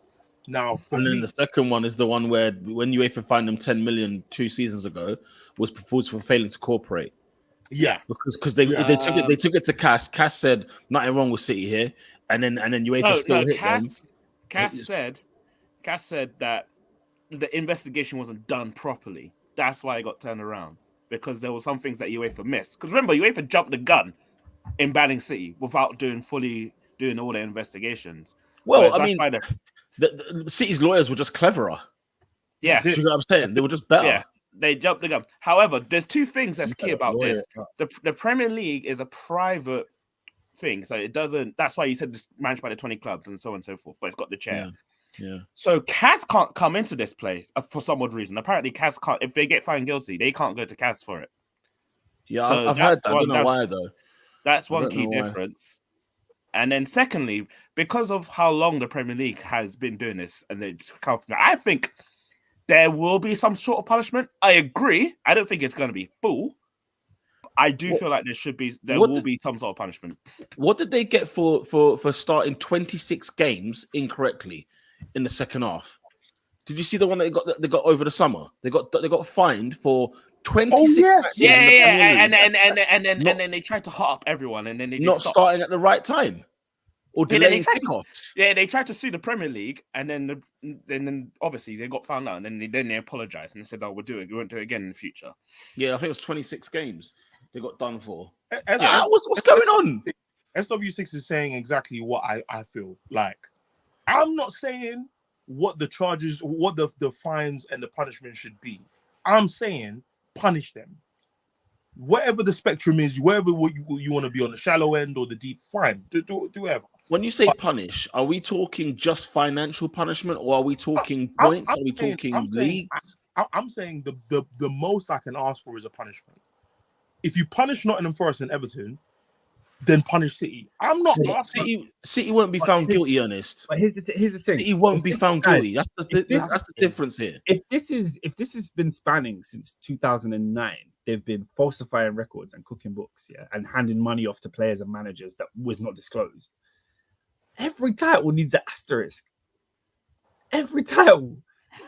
That's the thing. I mean, you heard Guardiola in that press conference. He says, "Listen, after we've finished our investigation, believe me, if we are found not guilty, they're coming for the Premier League, and that will be the end. That will be monumental. That'll be like a 5-year investigation. They will sue them for everything they have, and the Premier League hasn't got the money to sustain Man City. Wait. They ain't got the lawyers. Can you sue someone for charging? Of course you can, because it's defamation of character. Because City's character has been ruined. City's character has been ruined now, and then you're falsely false accusing is a big crime. It's falsely accusing is a big crime. They've already been through CAS and UEFA for you to now come and say, and it's the fact that they said, look, we've got 115. So when they bring that to court, when they lay down, this is what it is, as Ernest has read them out, they'll be going through a fine tooth comb of every single season, of every single payment, of every single player and manager. They're gonna go through the books. And what Peter's saying is right in the sense that what City have that the Prem doesn't have is time. City have money. City Ernest. have the time. City's lawyers, they have the time because they have the money. Sure. They have the time because they have the money. Because the Premier League is trying to be smart and make an example of City. Yeah. And what I'm saying is, like, okay, fine, do your thing. But I would love to see a scenario where City do that simply because I just like the chaos. But ultimately, like, if you're trying to be an institution that's full of brimming with integrity, if you say that this is right, wrong for Nottingham Forest and Everton, the rest of the Premier League are looking like, okay, cool. Yeah, Ernest, for sure. If they are proven guilty, there will be deducted points and they'll be sent down the divisions. No doubt about that. Sent down? Yeah, the crime's too high. The crime's too high. Way too high. We're talking about 09 to 28, 19, 18, you said. We're talking about years and years of cooking the books. Years and years of it, bro. They will, or they will strip. I don't think my titles or decade is. Huh? I don't think man understand what a decade. Yeah. No, bro, that's a long time. So if they're getting done for that, then they will actually sanction them the same way Serie A did Juventus. You get what I'm saying? For far less. You know what I mean? In the grand scheme of things. So, but I just don't think they'll be proven guilty. That's the difference. I just don't think they will. And the Premier League have to be very careful how they play this game, because if they do lose this game, my God, because Forest and Leicester and Everton will be back at them as well. By the way, Which is another problem in and of itself. Like if it's not City getting onto you because you've defamated their character, it's Forest saying, hold on, you're not well quick with us. But you know, obviously Everton and Forest, respectfully, they ain't got that lawyer money like that. Do you know what I mean? No. The man are going what's it called, Selfridges. Abu Dhabi, them man are going to the flipping Dubai Mall. Like it's not the same. Not the same class. It's not the same. Do you know what I mean? I said, Jamie Vardy! Come on! Jamie Vardy's having a party. Right? Yeah, your TV's fast, bro. I'm not watching the game, so I'm sorry, guys. If Tottenham concede a goal, I will celebrate. You know what, guys? I was just about to come on here and say, like, Spurs have been. Oh my god! Because Spurs have been cooking. This second half, Leicester have been in a blender. I don't know how they scored. Yeah, for real. It's No, Oscar, Leicester have been getting cooked all game. Like, I think they're going right back down. Yeah, man. Same. Down for where they came. Down. But you know what's mad? This conversation fully started with like what City contributed in the Chelsea game. Yeah. Let's move it along anyway. Let's quickly go into Ipswich Town, newly promoted Ipswich Town. Got the visit of Arne Slot and Liverpool. 2-0 victory for the Reds. AD, talk to me, man. How are you feeling? Only club to have not signed a player in the top 5 leagues. I don't know if that's even if it's a thing to even talk about. I don't know. In 2024, I think that is, yeah. Because I think January included, yeah. I for about 3 days I've been seeing just randomly while I'm working. All I just hear is Zubi doo. Where are you? All right, that song is fantastic. I feel sorry for the guy that sang it. But I guess Governor Burke has got some work to do now.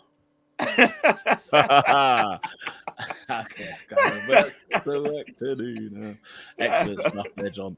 Excellent stuff. Got Jamie Vardy's got SW6 opening day goals. Unreal. Yes, Unreal. SW6. Liverpool have not. He's got how many? 8.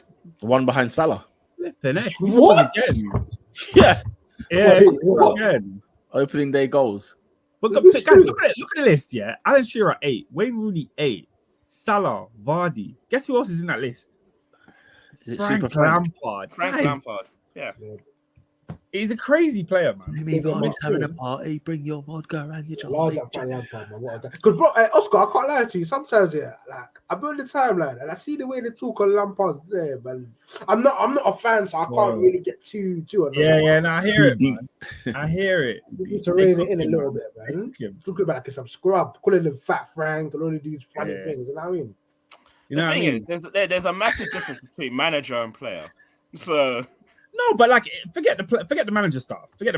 People don't like acknowledge how, like, not what's the word, important Frank Lampard was. Because maybe technically he wasn't as good as some of the other midfielders. Maybe he didn't have all the great attributes. But the amount of times he turned up for Chelsea, like so consistently, that gets forgotten. No, it gets completely forgotten. Listen, in football, he put in a shift. Yeah, let me say that, blood. Like, like the people on that list make sense. Rooney, Vardy, Salah. These men turn up season after season after season. Season, bro. So yeah, but anyway, Oscar, you know somebody just before the Leicester City game came on, they had that Premier League 100 club, right? They put on Harry Kane, and I watched this guy, bro, from 2014. Season after season. In fact, the guy was scoring in one season. He would have 3 hat tricks in a season.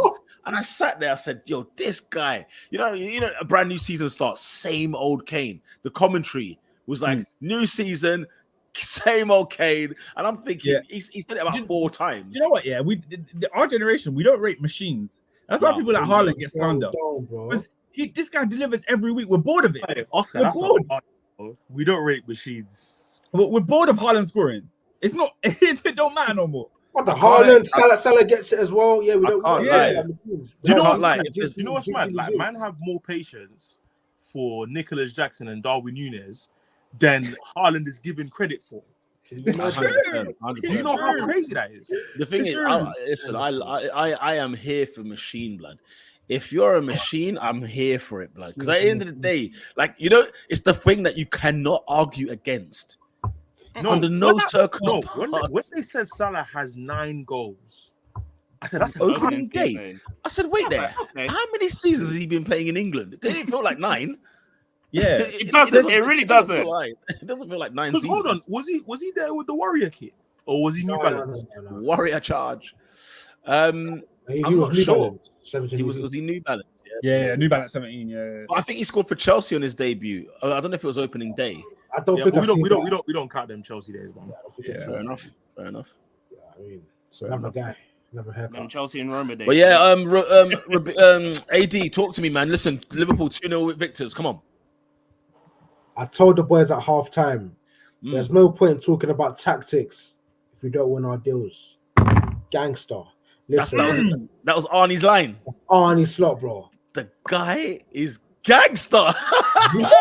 Did you see him? Did you see his Good by choice, you expression? know. Good by choice. I said he's bored by choice. Good by choice, Did man. you see his expression when the second goal went in? Nothing. Yeah. He was not moved.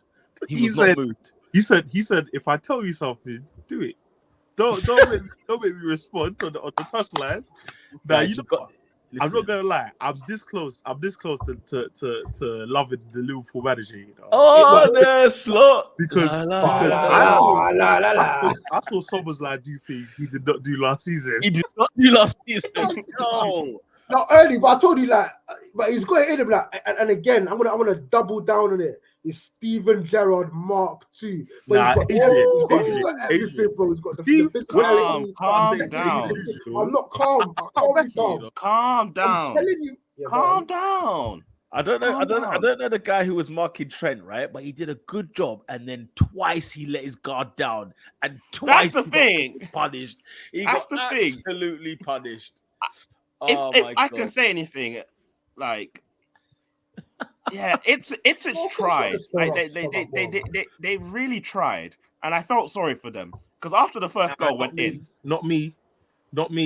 You see, after the first goal was in, I was just like, yo, nah. You see, man, that come to this league and just try and do cardiovascular activity. Yeah, Mm.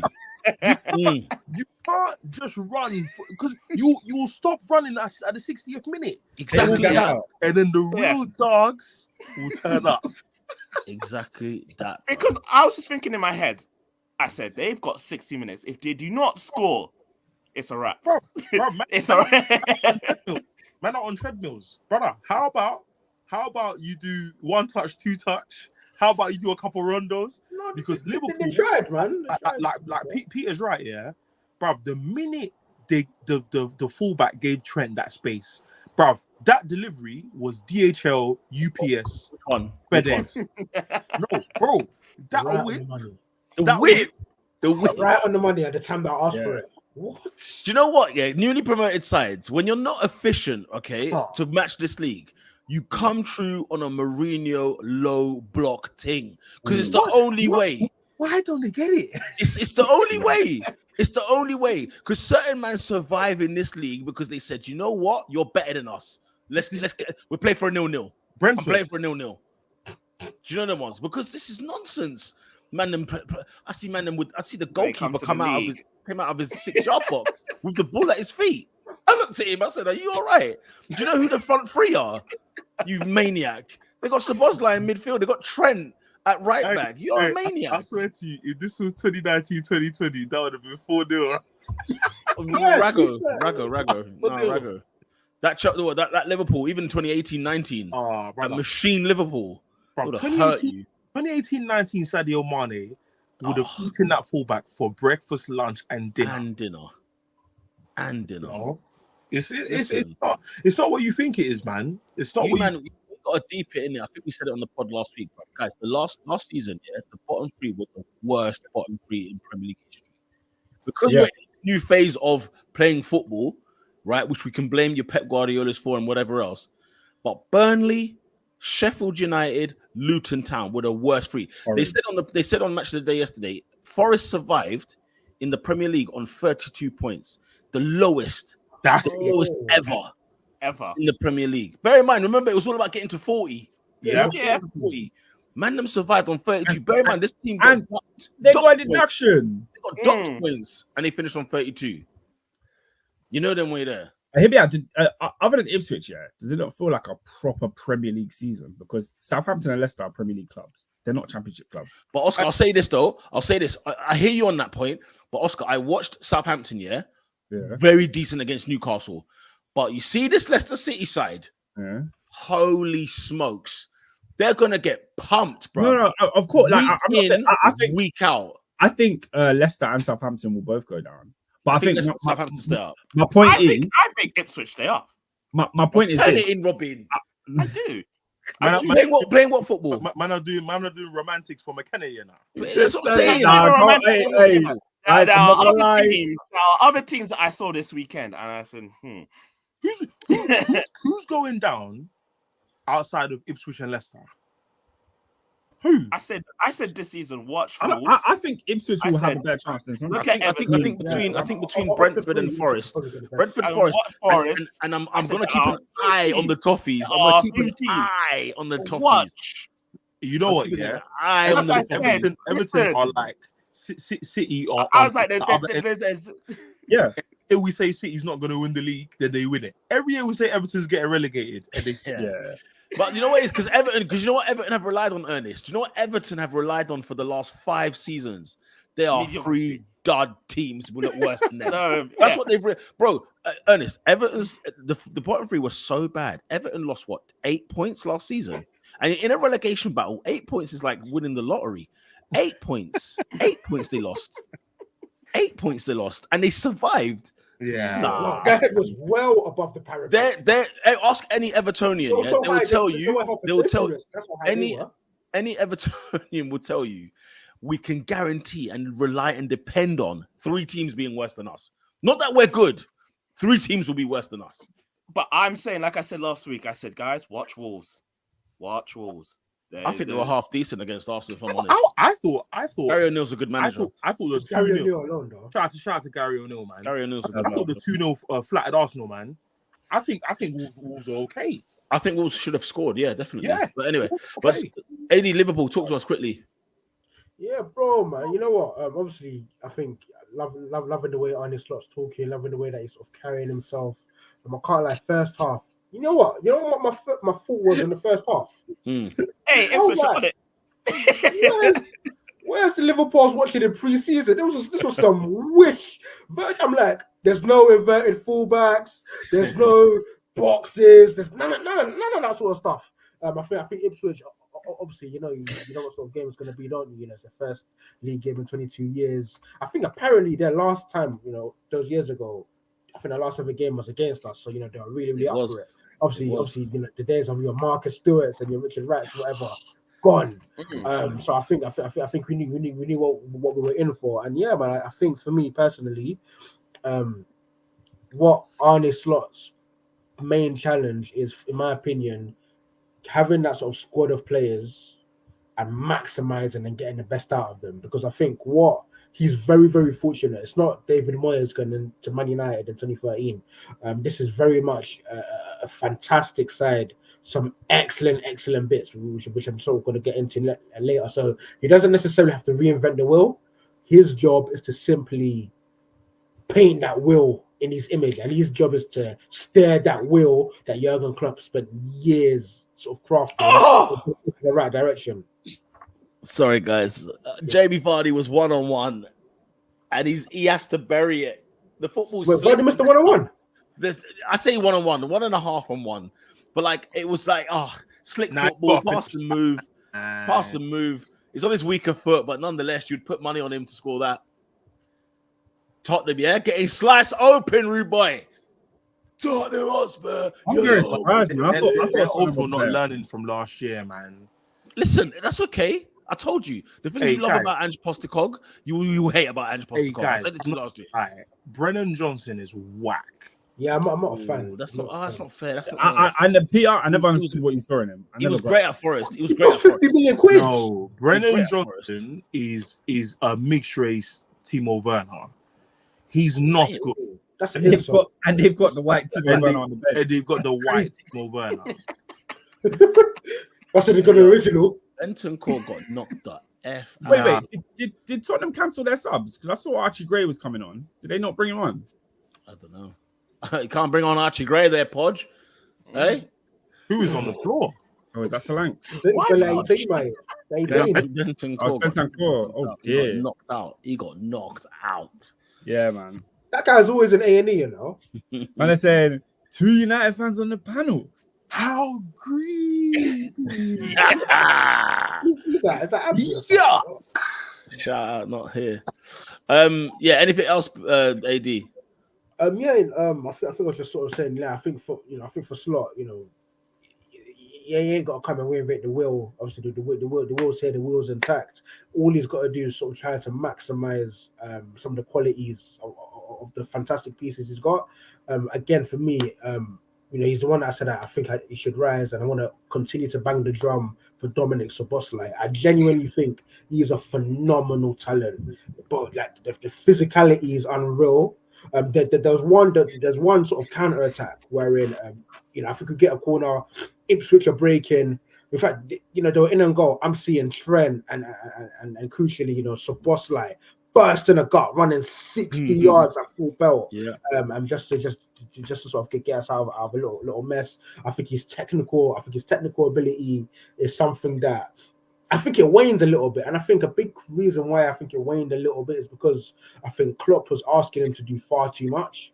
And I think for someone like that, it's basically treating like Henderson. We were sort of covering that right-hand side. There was times he was filling that right back. Times he was sort of on the right wing. Times in the 6. And I think, no. Hang on a minute. This guy is fantastic technical ability. Let him create. And I was tremendously impressed by his weight of pass, his decision making. There's a pass he makes, and it's like a 2-yard pass on the turn. Yeah. I wanted to scream. I was like, so good. Oh, to Trent. Yeah, because he had 2 players on him, didn't he? 2 players closed him down quick, boom. I was like, hey. Resistant midfielders have my heart. Like, just be able to there is something about them. Yeah. Even like Mo Salah, there were moments where in the game where I felt like, man, this is a preseason game for him. He was getting the ball, and it would come down, and then he would just hit it with the outside of the boot, square it across. And I said, this guy, he looks a pound lighter. You know what I'm saying? He's got the spring in his step. I said, and when the celebration came, as well, when the celebration came with the thing, I said, oh, this guy's ready to kill. Yeah, he's not finished. He's not finished. He started doing that. He's the archer of infamy. He's into kill. And you know what? You made a good point. Well, obviously you sort of said Salah's look sharp, and I think maybe a big reason why he always scores on the opening day, always just does well on the opening day, just because of the way that he looks after his body and the great lengths that he takes to make sure that match fit. So wherein other players are maybe just that extra 2-3% off, Salah's right at the optimal levels, and obviously he comes in clutch. Yeah, right? man, it's interesting. I don't imagine him to be the party type, doesn't drink. You know what I mean? Probably just focuses on football. Seems like the kind of guy that. No, but he celebrates 2 religious holidays, though. I shout out. Shout out to my man. That's his one vice. Hey, I kid you not. He was posting gym pics after the game. And you see those type of players, yeah. Oh, yeah. I love it. Like, what I rate? Focus on the craft. Yeah, he just focus on the craft. And do you know why I rate Salah's thing highly as well? He's a family man, because you know them people that like dedicate their life to the craft. It's like they're alone, they don't talk to nobody for 10 months of the year. I'm focused. Like man, he's benevolent, though. Like Ronaldo does not feel like a family man to me. He doesn't feel like a human being. Do you know what I mean? And yet he is. Do you know what I mean? I'm sure the guy has a good relationship with his kids. I was going to ask a crazy question, but you know what? Let me not be annoying. Let me not be annoying. Game week 1. Hey, I'm pretty sure Cristiano Jr. is IVF, right? Jack that up. Say that again. I heard exactly what he said. I don't know, bro. I don't know where you're going with that. Huh? I don't know where you're going with that. He asked, he said he's pretty sure that Cristiano Ronaldo Jr. is an IVF. Wow. That's what Adrian said. Yeah, but what do you say? It's not the best athletic woman you could. Well, it's definitely not the baby mom now. Wait, what? I'm not saying it. Like the girl he's with now, it's not that. Yeah. I think the 2 girls are her mum. Yeah, but but that doesn't mean that's not what IVF means. No, I'm just saying. I'm just putting it out there. That, by the way, I don't think the son is from her. It's surrogacy. No, well, I ain't saying that. I'm just saying it was a thing from before. He's ready to be racist, but this one he's like, hey. Listen. I leave that to Chelsea, Ernest. I leave that to Chelsea. That's you know what I'm saying? true, Captain and that, true. captaincy. I leave it to them, man. There. Guys, all right. On my screen, Bentancur is still on the floor. Yeah, but Bentancur's his body's frail though. There's going to be 30 minutes of stoppage. He's been on the floor for 10 minutes. This is not about frailty. No, but he's one of the guys where maybe it's just one big injury, but I always remember him just not being around. Yeah, it's always him, bro. Always 3 months. I remember there was a time he came out from a left guys. He's on a stretch of oxygen mask. This ain't an injury. Because I think he got knocked out. This ain't an injury. He's got an No, oxygen mask. I'm not necessarily criticizing him, but it's almost like unlucky. It's almost like bad luck. It's just. Oh, okay. Hey, Steffi Mavadidi, that's what I'm talking about. Bro, he's a baller, you know. Let's go, bro. Hey, Len, let's go. Okay. Yeah, boy. Bro, if you do your research, like there's Haaland, man, all dotted around everywhere, bro. Daniel Marlon, you get me, man. They don't know. What's that American you at Valencia? How much have we still there? Musa. The American you at Valencia. I think it's supposed to begin with a Y. Hey, but really though, the Haaland youths don't really go far. Hey, listen, who does, innit? Who does? I didn't want to say it, but yeah, man. No, but like the Haaland youths ain't really. Hey, allow us. Best said they're really at the end. but have you seen West Ham Stadium? Yeah, West Ham Stadium. They put the Academy of Football on their pitch. I said, nah, you know what? There's certain academies in football I rate way more than others. Yeah, no, do you know what? Yeah, do you know what? From a marketing perspective, I hear it because there was a period of time where West Ham were giving us hoopers. Yeah, it ended a while ago. It ended in the 90s. It existed. Bruv, do you remember Reece? After Noble, they just closed it. Reece Oxford, you know, after his blasting against guys, I'm not talking anything post Barkley. Go on, Vardy. I'm talking Lampard, Rio, Defoe. Those are the guys I'm talking about. Hey, them Leicester shorts are crazy. You know? Hey, listen, Vardy's that guy, bro. He told Romero to F off, blood, straight in his face, blood. What? F off, blood. F off, blood. That's what I'm saying, bro. I'm surprised Vardy wasn't. Don't worry, he's got a blade for him outside, blood. Don't worry about that. You know what? In his past life, he was a Peaky Blinder. You know, he was a Peaky Blinder, blood. No way there. All right, just finally. No, I can't just gloss over it. Talking about you, it's like because I just want to hail up young Ryan Gravenberch, who for me. Whoa, Oscar, what's that face for? No, I don't know how old he is. When you say young, I was 21, 22. Oh, is he younger than you? Okay, I didn't know that. Exactly. And I've heard his name for years. I'm the same. I was like, young? I said, And do you know what it is? Do you know that's what how I talk about Luis Diaz.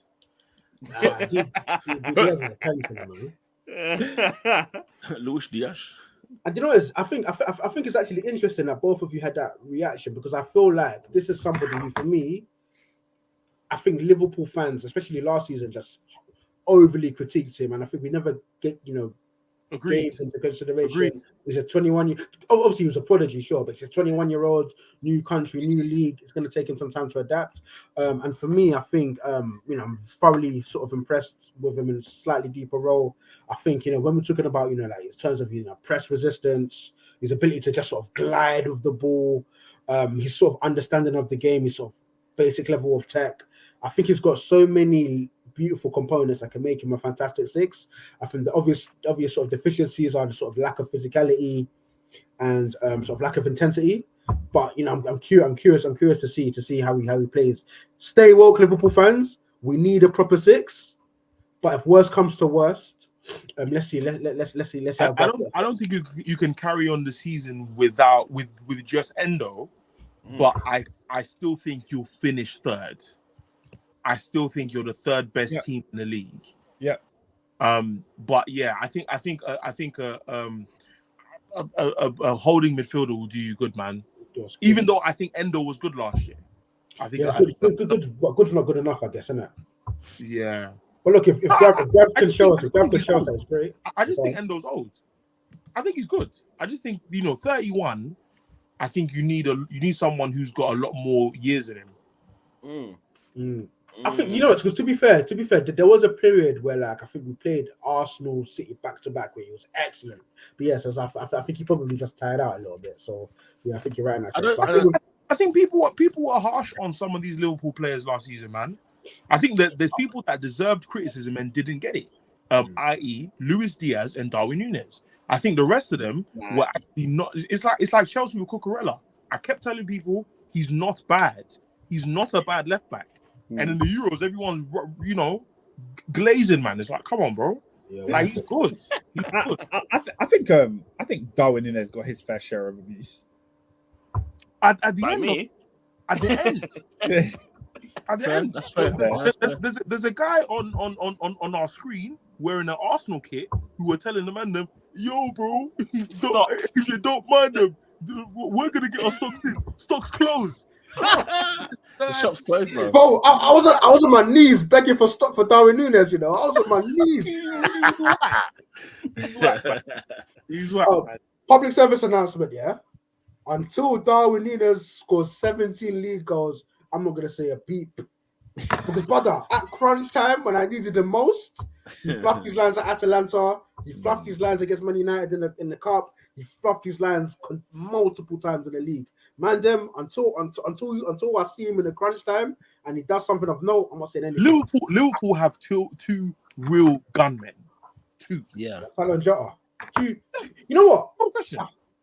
Ernie, yeah, I think you made a good point. I think 2.5 might be enough, If you've got two proper ones. You've got Gakpo, you've got Núñez, Diaz, yeah, fair enough. Yeah, I think 2.5 might be enough. That can get you comfy third. Comfy. Do you know what I mean? Guys, I don't know how you're going to do in the cups, but in the league, definitely. I was going to say, just before we move on, Come on. Archie Gray and Bergvall, thoughts? They're playing a championship side.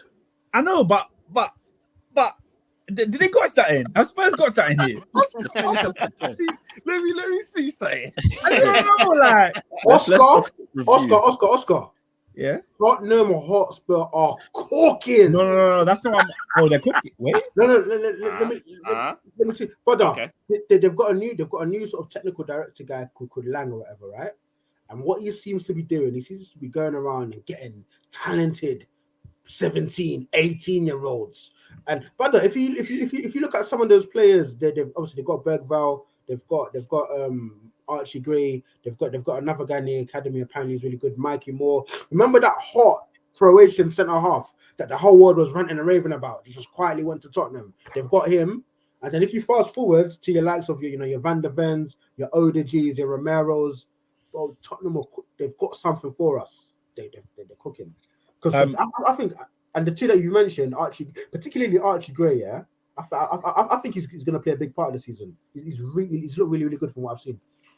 Tottenham are cooking. Trust me, they're cooking. They also signed Odegaard as well. Lola said basically doing what Chelsea are doing, but not random and not overspending. I mean, they've overspent for Dominic Solanke, but we'll leave that for another podcast. Peter, can I ask you something? What can Tottenham Hotspur do in the world of football for you to just give them praise and just well done? Like, but Adrian, come on, man. Guys, I gotta let you in. We was in France. We was in the south of France. We was chilling. We was having a few conversations. Central Peg, get a tan. I'm already black. Which I'm already there. Get it here. Nah, me and Adrian were talking. I'm so surprised Adrian has said this because Adrian said to me, he said every year we find a reason to praise Tottenham and Peter shuts it down. And Peter's always right. That's what Adrian told me. I know. Adrian said Peter's always right. So why he's now decided to go that way, knowing that Peter is within earshot, is crazy. Oscar, you know what? I hear you because I can't lie to you. I wanted to put Tottenham on my top 4, and then I heard Peter's voice in my head saying every year. Here's the mistake you've done already. I like it. It's game week 1. Solanke kicks a ball. But Solanke got 18 in the league last season. They paid 65 million quid for him. Is it 65? They paid 65 million quid for Dominic Solanke, and no one's talking about this. No, people aren't. Pete, you pay 65 million for Kai Havertz. I'm sorry, Kai Havertz or Dominic Solanke? What are we doing here? No. What are we doing here? I can't lie. Time of purchase, Solanke makes What's the more sense. difference? Pete, what's the difference? Yeah. Pete, what's the difference? Wait, did I hear that correct? Pete, Wait there. Hold on. Answer Ernest's question. Hold on. Oh, Kai Havertz is a much better player than Dominic Solanke. It's not even a question. How much better? No. About 20 million better? Why? Because he can score goals, he can assist, he can hold up the play. He's very good on the ball. He's a very massive contributor to our team. There's two things you said I agree. But he just described Solanke. Oh no, I didn't. No, I didn't. Solanke scores more goals than Havertz. He can hold up the ball. He can assist others. Oh, right, okay. He's relentless. He works hard. He's a physical unit. Who? Dominic Solanke? Yeah. Adoni gives you one hot year, right? And Pete, if we're talking at the about mouth. one hot year, We're foaming at the mouth. Pete, if we're talking about one hot year, how many hot years has Kai Havertz given us? In the league. To be fair, he's a Champions League winner. Won the Champions League. Number one. Pete, if that's a hot year, He was Chelsea. that's a hot year. Whilst he was at Chelsea, he was their best player. Whilst he was there, he was the most effective player. Whilst he was there. Nah, you guys are letting him get away with nonsense. Okay, Oscar, who was the most effective player with Chelsea when Kai Havertz was there? Who was the most effective player? We weren't him. No. The question, you see, you said answer the question. I've answered Ernest's question. Who was the most effective player at Chelsea when Kai Havertz was there? I think his name was Kai Havertz. Kante, Mason Mount. Jorginho was better than him. George. Oh, okay. You said the most effective. Peter, he left Chelsea because he wasn't effective. That's why he left Chelsea. No, okay. Pete. No, Pete. You see today? No, Ernest. No, today. Today. No, you see today? On the hill of Dominic Solanke. No, I'm not. No. You will never hear an audio of me ranting about how good Dominic Solanke is. But Kai Havertz has been superb for Arsenal. 65 million down the drain, they say, yeah? He scores again. You said that. He scores again. Hold on. He scores again. He scores again. Kai Havertz, guys, we're not having this conversation. We're actually not. We're not comparing Kai Havertz against Dominic Solanke. We're not doing that. Sorry, Solanke's got 7 more league goals than him. Okay, last season he scored 7 more league goals than him. But who was the better player, Dominic Solanke or Kai Havertz? No. I'm not. Last season, Dominic Solanke was better than Kai Havertz. Dominic Solanke had a better season than Kai Havertz. Yes. Pete, what we're not going to do is reduce this to who the better player was. We're talking about Dominic Solanke versus Kai Havertz. I'm saying both of them and two teams 5 million. Exactly. And I know where my 65 million's going. Before they join the clubs. Listen, guys, if Solanke's at Bournemouth and Havertz is at Chelsea or Leverkusen for that matter, and you're paying 65 million quid, because remember, Chelsea spent more than that, by the way, when they bought him, right? Okay. If you've got Havertz at either Leverkusen or Chelsea, and you've got Dominic Solanke at Bournemouth, and you have to spend 65 on one of them, you're not taking Solanke. What is going on here? I'm not spending. My point is, I'm not spending 65 on any of them. It was spent. It was spent. It was crazy money to you for Kai Havertz. I'm looking at it like this: if it was crazy for Kai Havertz, if it's crazy for Kai Havertz, then what in the God's green earth is it for Dominic Solanke? No. Dominic Solanke. My point is, you're reducing it to that. I'm saying I'm not paying 65 for any of them. No, listen, we both spent 65 million quid, right? But then none of them are worth it. Okay, all right, let's turn back time and not buy either one of them. My point is, we're here now. We're here now. We're here now. We are here. Yes, we are doing this. No, because you brought up Kai Havertz when I'm talking about the Dominic Solanke transfer to Tottenham Hotspur. Thank you, Lola. At the time, they both went for 65 off the back of the season. If you spend 65 off the back of his last season at Chelsea, poor. Yeah, but he's a good player. He's got 7 goals that season for Chelsea. He's a good player. I think he was Chelsea's top goal scorer as well. With 7. Wrong. Yeah, with 7. And the other guy has scored more at a smaller club. And he scored 19. Okay then. 65 million then is okay for Dominic Solanke, yeah? That was my point. No, Ernest, that was my point. That was my point. I brought up no, wait, stop. I Nah. brought up Dominic Solanke and his price tag. You wanted to bring up Kai Havertz. No one's talking about Kai Havertz. No, I because- talked What do you about. want Spurs to do? I said Stop with your striker? what I was saying was AD was out here talking, waxing, getting in Tottenham's bumhole yet again for another season to say when am I going to praise Tottenham Hotspur, and then I end up being right at the end of the season. The thing I brought up against them is that the fact that nobody's even talking about Solanke at Spurs for 65 million quid. It's another season where we let Tottenham go free. Talking about 65 million for Kai Havertz. Ernest, the conversation is about Dominic Solanke. You brought up Havertz. So if we're going to bring up Havertz, I'm going to compare Havertz to Solanke. I'm spending that money on Havertz every day of the year. Every day of the year over Dominic Solanke. This is retardedness. How are we talking about Solanke and Havertz? Solanke and Havertz. No, I think What Havertz. the flip is going on here? Havertz What? No, named- Oscar, wait there. What is going on here? What is going on here? This is The guy from insane. Chelsea who's done what he done for Chelsea versus the guy that comes from Bournemouth and they wait for the same fee.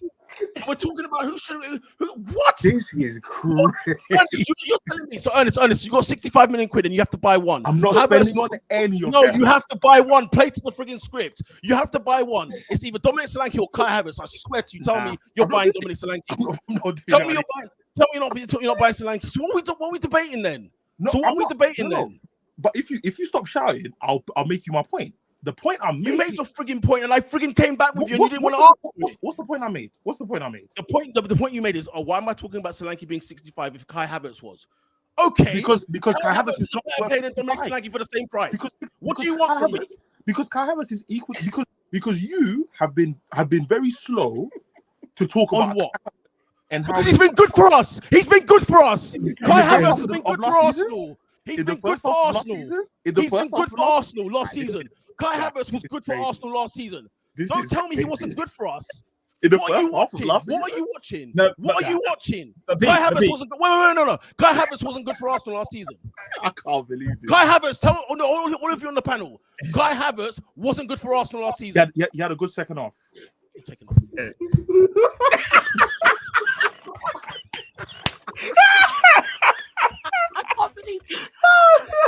I don't believe this. You can't believe this. You I'm can't going believe Disney. this. I'm You going can't Disney. believe this. I'm going You Disney. can't believe Hold that. on. You can't believe this. No. Over the course of the going season, Disney. Kai Havertz was superb for Arsenal. I can't Freaking believe superb what's for happening. Arsenal. And I was him beating that drum from the start to the end of last season. Do you honestly think he had a better season than Solanke last season? Well, No, no, hold on, to be honest, I yeah, need some Dominic water Solanke, now, for what he done at Bournemouth was tremendous, was superb, was unbelievable last season. Fantastic season from Dominic Solanke. The point I was originally making was the fact that Tottenham Hotspur spent 65 million quid and no one had a word to say about it. But Pete, And when Kai Havertz came to Arsenal for 65, we were here arguing and clashing about that situation as well. Yeah, was I happy with the fee? No. But Pete, We're now here. But Pete, the reason why number one people aren't talking about it as much is number one, it's Spurs for crying out loud. Number two, I What's was that watching mean? as in people don't criticize Spurs, must going to criticize Arsenal, especially not to you. So you're not in those conversations. When it comes what? When Richarlison went for 60 million, we were all there was a frigging debate about that. It was the World Series when okay, Richarlison- but I was watching People Monday Night debating Football. they would debate Ernest when Richarlison went to Tottenham for 60 million. They debated that on the. What I'm saying we were hotting up that transfer. We were saying, yo, this is crazy. Right? But Pete, Nobody has said a word about Dominic Solanke to Tottenham. In 2024, a striker that scored 19 goals last season, English, goes to another English club at the age of what, 26, 27 for 65 mil. It's not crazy. His name is Dominic Solanke. What do you mean it's not crazy? He's had one Dominic good season. Alvarez in went for football. £82 million.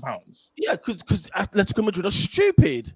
No, Because they're my point is- stupid. Man City done a my point great is deal, that- and they're that stupid. That to me is a bigger combo than Dominic Solanke. He's been here 2 years at City and not done anything. Ernest, if you're saying it's a bigger convo, we weren't talking about that, were we? No, The conversation at hand. Because the conversation at hand. Exactly, because the conversation at hand is about Dominic Solanke. We can get to Alvarez and have that conversation. That conversation will be had. But the point I was making was that You when brought up Havertz for no reason. no, my point is no. I mentioned Kai Havertz because you didn't talk about it when he went at the time. I didn't talk about the fee. The fee? No, you didn't. I didn't talk about the fee. No, you didn't. No, you Guys, I didn't talk about the fee. No, you didn't. I don't remember that I story. didn't talk about the fee. I didn't talk about the fact that we paid less for Havertz than Chelsea did. And he scored the winning goal for them in the Champions League. You paid 65 million 3 years after they signed him for 7. And I will do it again because Kai Havertz is a top quality player. But this There's is a difference between Kai Havertz's quality and Dominic Solanke. One of them's good and the other one hasn't proven it yet. Let's say Kai Havertz is as good as you say he is. He's not worth 65 million. So what's Dominic Solanke then? No, wait there. What's Dominic Solanke then? What's Dominic Solanke then? I think you're being very unfair on Solanke, Pete. How am I being unfair? Okay, so Oscar, Solanke and Havertz should be the same fee. No. That's what I'm saying, though. But that's the questions I'm asking, though. I'm unfair on Solanke for being bought for 65 million. Yeah. How am I unfair? Because you were perfectly okay with Arsenal signing Havertz. When let's be real, perfectly okay. Hold on, let me land. Was I okay? Was I perfectly okay? You just said you're happy that you signed him. I'm glad we signed the player because the player is good. Yeah. Oscar, we spent 100 million quid on Declan Rice. Was that a good transfer fee? Hell no. But he's a good player. You made it clear that you weren't happy with that fee. He's a good. You made it clear you weren't happy with Declan Rice. He's a good player. At the end of the day, it's the player that counts, not the transfer fee. No, but let me land my point. Solanke, 26-year-old striker, just scored 19 Premier League goals. Yeah, we saw him. Okay, one time. I said just scored 19 Premier League goals, which is a better season than we had seen Havertz have in the Premier League for 3 at Chelsea. So it's clear this kid is 26, going to get better. English striker for an English club. The fee is it's not crazy. How much would Ivan Toney go for? How much would Ivan Toney go for? Ivan Toney's circumstance is different. How much would Ivan Toney go for? That's the question I'm asking. I don't know. Okay, cool. Kai Havertz has been a better player for Chelsea and for Bayer Leverkusen than Dominic Solanke was for Bournemouth. End of discussion. End of frigging discussion. We're comparing Dominic Solanke. What the flip is going on in this podcast? We're comparing Dominic Solanke to frigging Kai Havertz. Well, they're both for the same fee. It's not us that did that.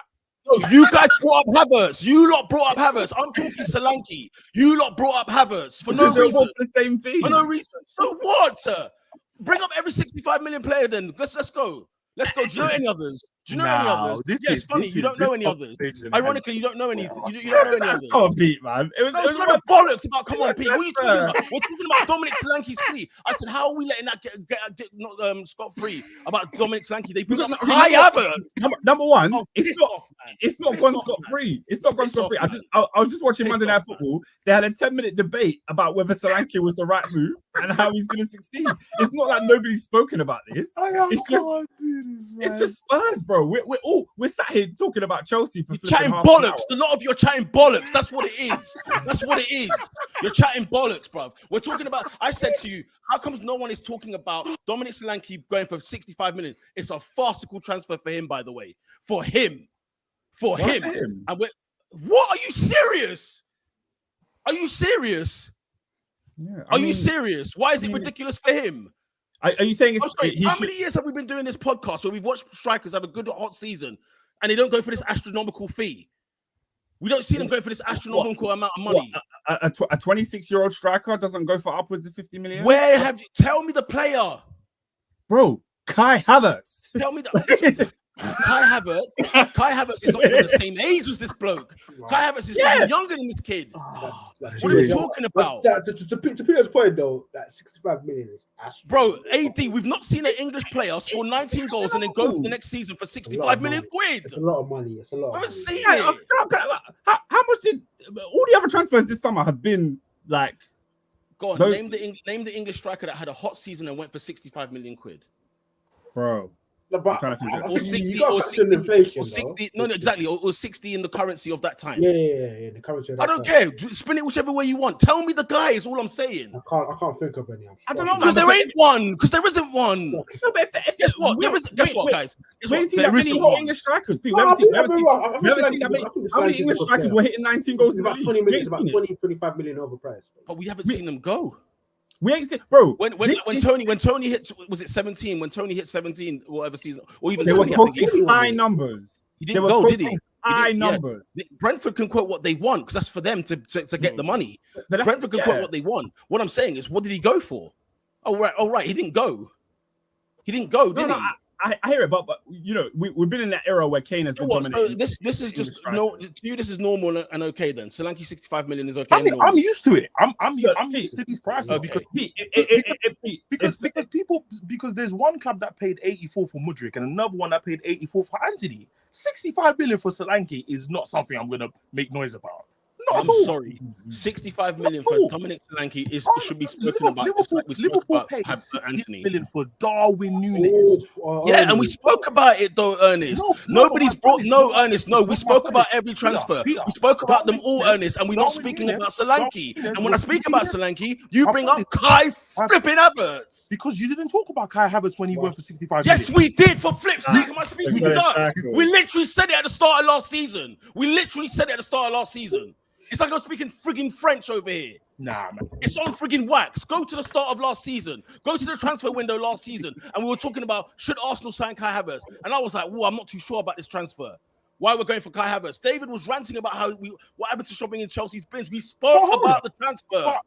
We spoke about the transfer. What was my point? My point was, we're talking about Dominic Solanke. No one has a peep to say about it. I bring it up. You bring up Havertz. Thank you very much. Let's not talk about Solanke. Let's move on.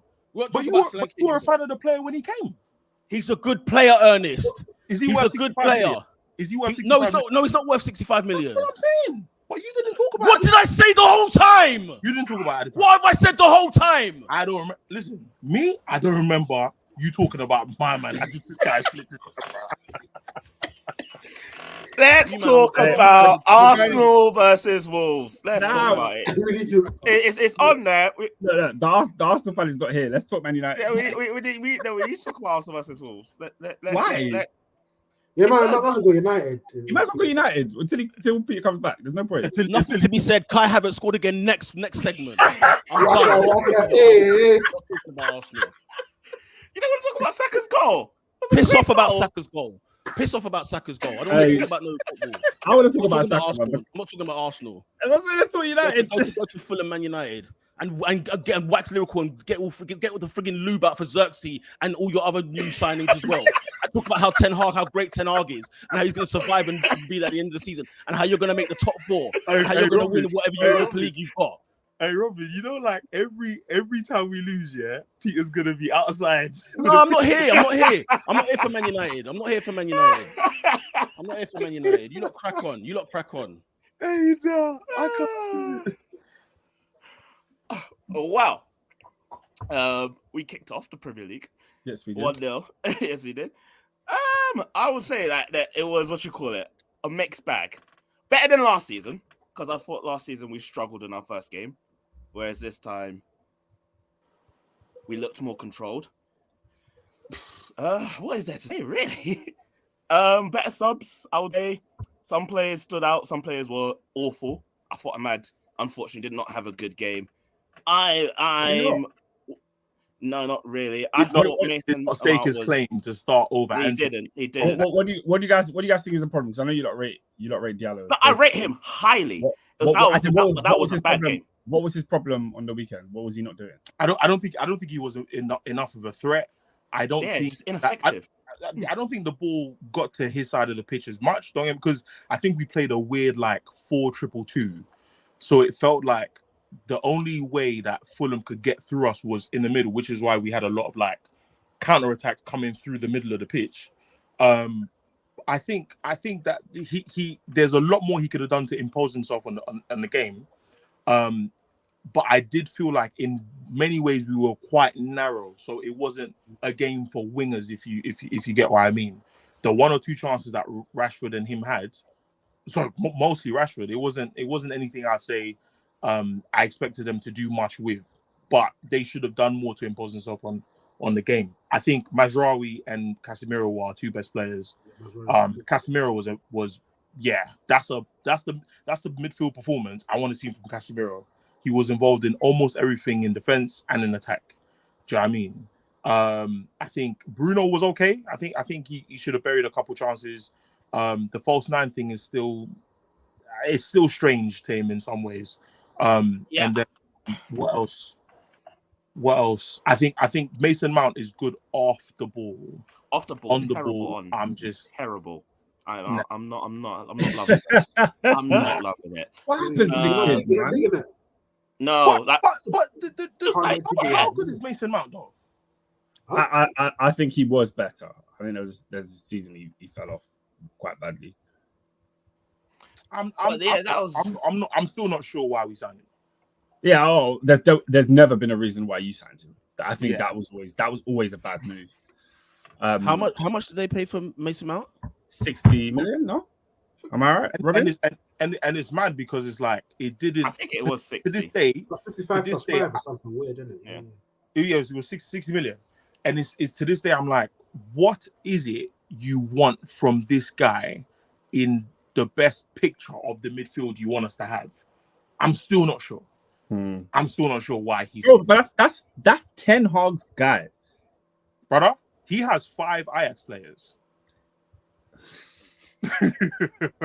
I remember watching the interview where he first comes to the Carrington, I think it was, and he was doing all these shoots. Ten Hag has his arm around him and says, this team is for you. Like, he basically, I can't remember the words he said, but it was something along the lines of like, I got a plan for you. Brother, like, you're meant to be. I judge your results. I don't care what you tell a man. What are you actually on? No. I'm not saying Mount is good. I know. I'm saying that he can say what he wants to Mason Mount. I'm just saying when all is said and done, we're going to judge you like because I look at it for this example, yeah. Postecoglou goes to Tottenham first season, we can see something. Arne Slot goes to Liverpool in his first game in pre-season, we can see something. Do you know what I mean? With Ten Hag, I'm still waiting. It's just season 3. I'm still waiting. You don't think you saw anything game 1? You don't think you saw anything in his first game? We lost to who? Brighton. No, he saw it on Friday. I think we had a better shape. I thought our possession was good. I genuinely did. I thought like we looked like, but this was my issue. I thought some of the players knew what they were doing with the ball, and some of them just didn't. What? Who didn't? Mason Mount didn't. Wow, okay. I thought overall, I'm still quite annoyed at some of Casemiro's decision making. I thought, what are you doing? Really? So, yeah, I was frustrated at him throughout the whole game. I thought, like I said, Bruno in the false 9, yes, effective of moving the ball forward, but being up there, that's just not him. He's literally just a 10. Put him in the 10 and stick him there. Do not move him anywhere else. That's why I'm questioning why do we have Mason Mount. Yeah. Ahmad was ineffective. Going forwards, like, who was Fulham's left back? For the first 30 minutes, he was giving them a tough time. So it was just like, yeah. I don't know why, but on Friday, he just, first of all, he looked so, I thought he looked like he was like 5'3", and he's not particularly quick. Like, do you worry about him physically? I know, like, technically. No, that's why I said this is the first time I've seen him where it looked bad. That's why I was like, okay, what happened here? Because there's other games that he's performed where he's played against other big people. Like, let's take the Liverpool game, the 4-3. Like, he shone there, and we all saw it. I mean, that's why I was a bit confused. Yeah, as a substitute though, didn't he? Yeah, he did. But obviously, there's that space and whatever to exploit. And then SW6 pulled this up. Like Mazuri, he was my favorite player on the pitch throughout the whole 90 minutes. He was so tidy, so tidy. He was so tidy. Like, there was no chances created, none of that. But he found himself both at right back and right wing, and almost in the number 10 position sometimes. And I'm like, this guy, he gets, I mean, he definitely knows Ten Hag. Do you know what I mean? So he gets exactly what's expected of him because it's been drilled into him. So I was impressed because we got him for 15 million, and he was probably the least exciting signing we've had all summer. And I'm like, wow, okay, cool. At least from game 1, I can see something. Let's see how the season pans out. But yeah, him and Casemiro were, yeah, they were cool to me, man. They were calm. And what made me happy was, even though some of the subs I was questioning, like when he brought Evans on, at the time I was like, why are you bringing Evans on? But then I realized that we don't have Lenny Yoro. So it kind of just like Delict is right centre back. No, that's what I thought. So I thought it was Maguire off, Delict on. That's what I thought was going to. Oh, then did you Delict moved come on? Lissandro. Yeah, Delict came on. Oh, sick. Delict So came Maguire came on. No, Delict came on for Maguire, and then Evans came off for. Was it for Mazraoui or was it for Dalot? It was Mazraoui because then Dalot went to right back. Lissandro left back, and then the two of them did their thing. Lissandro at left back, I'm not moved. No, I'm not moved. He needs to stay centre back. Nothing at all. Nothing at all, man. He's not fast enough. He's not fast enough. Like against like we got Brighton on Saturday. Yeah? It's gonna be long. But like I said, there was some players came on very, very happy. Overall, I think 1-0. It shouldn't have been 1-0. We should have won 2, at least 2. That Casemiro pass to Bruno has to. You have to convert. You have to convert. I'm talking about the Garnacho miss. Yeah. Garnacho was moving mad when it was open goal, and he just hit it wide. Yeah. And what you call it? And then other than that, Joshua Zirkzee came on, and at the start I was a bit worried about the speed. Like it felt like the game was a bit too fast. Serie A striker. Everything is at snail's pace. He's not. I'm intrigued because he's a baller, though. I like the cut of the gym. Not like for me, people are saying he's a baller, and I'm like, he had 12 touches on the ball. I don't wanna go on like he looked like something otherworldly when I don't think he deserved that kind of praise. So I'm like, okay, you scored on your debut. What can I say to you? I can't say nothing to you. I think there's gonna be games where he's perfect for that kind of stuff, like because he floats between the 9 and the 10, and there's gonna be games where I don't know how he's gonna be used because I feel like him and Bruno are gonna occupy the same spaces. And my main concern when we were after him is you say that you're a support striker, you're a 9.5, but Bruno's our 10, so. I'm not sure yet. I'm not sure. Again, it's almost like the England thing in the summer, isn't it? With Bellingham and Kane to a degree. I don't think it worked. Yeah. I don't think it worked. But for me, I'm still not sure of Ten Hag's overall tapestry. What exactly are we trying to do? Because the only thing I know that he said from early is we're trying to be a transition team. That sounds like counterattack to me. Like what we saw in the Community Shield and in the FA Cup final sounds like what Ten Hag wants. I just don't think that it's sustainable in the Prem for a team that wants to do a lot more than transition. At SW6, I am not happy. We need midfield. Like honestly, they're not signing midfielders. Like we're going into the season with Casemiro, Mount, Mainu, and Bruno. That is not enough. We need midfielders, especially when you're not a possession team. That's not enough. That's not enough. Definitely need midfielders. That is something that we can all agree. Because I said it last week. We've addressed defense, so I'm pretty calm with defense. Striker. I need a left back. I don't know if we're gonna sign him. Luke Shaw's done. Luke Shaw and Thingy's done. Like we don't know about our Dutch. Malacia. Yeah, we don't know about Malacia or what's going on with him. No, but there's nothing to do. Yeah, he needs to cut. Yeah. He's a writer. He needs to go. Yeah, I've seen him in 2 years. And obviously, Chilwell's there for you, man. When you're ready. Bro, I've heard Chilwell, and I've heard we're interested in Marcos Alonso. So I am not trying to hear that. Chilwell. For you? Yeah. And also, for you, my friends, 65 mil for you. For you. So, Lola, it was Malacia's birthday the other day. The streets were saying that he's turned 25, I think, but the streets were saying he's not played for Man United since he was 23. That's outrageous. He looks like someone that loves United, you know. He looks like someone that loves the club, like just wants to play. He's forever smiling, like Yeah.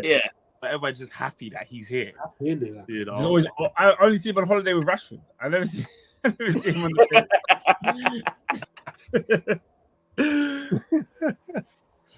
That's crazy. But yeah, overall, but I'm more concerned about midfield than the left back. That's my priority. Wow. I don't know what we're gonna do because Fulham have just bidded 20 million for Sander Berge, and I'll be honest, that stopped somebody leaving, and I was annoyed. I was like, damn it. Yeah, like I'll be honest, yeah. If you're telling me we go into the season with the names I've just mentioned, bring me Sander Berge for 20 million. Yeah. We lack height in midfield. We lack a specific type of profile that's good at covering ground. Old Trafford is a big pitch. We need someone who can cover ground, help us distribute play, and help us keep the ball in before it gets to our back four. Like I want our back four. You know those teams where their back four looks good because their six is so cold they rarely concede. Do you know what I mean? Like your Man City's with like Akanji's not he's not a fantastic centre back. He just has a very well run machine that he plays. It was like N'Golo Kante at Chelsea. I just covered. Like he just covered so much ground that you didn't need the world's best centre backs. You just needed competent ones. Do you know what I mean? And so you hit the nail in the head, man. Like Berg is not necessarily a needle mover, but it's just somebody that can do exactly what you need. Yeah. You know what I mean? Yeah. Because I never believed that the market is as dry as people say. Because especially not for CM. No way. Because other big teams seem to unearth gems. Why can't we? I'll probably say CM is the easiest position to recruit for.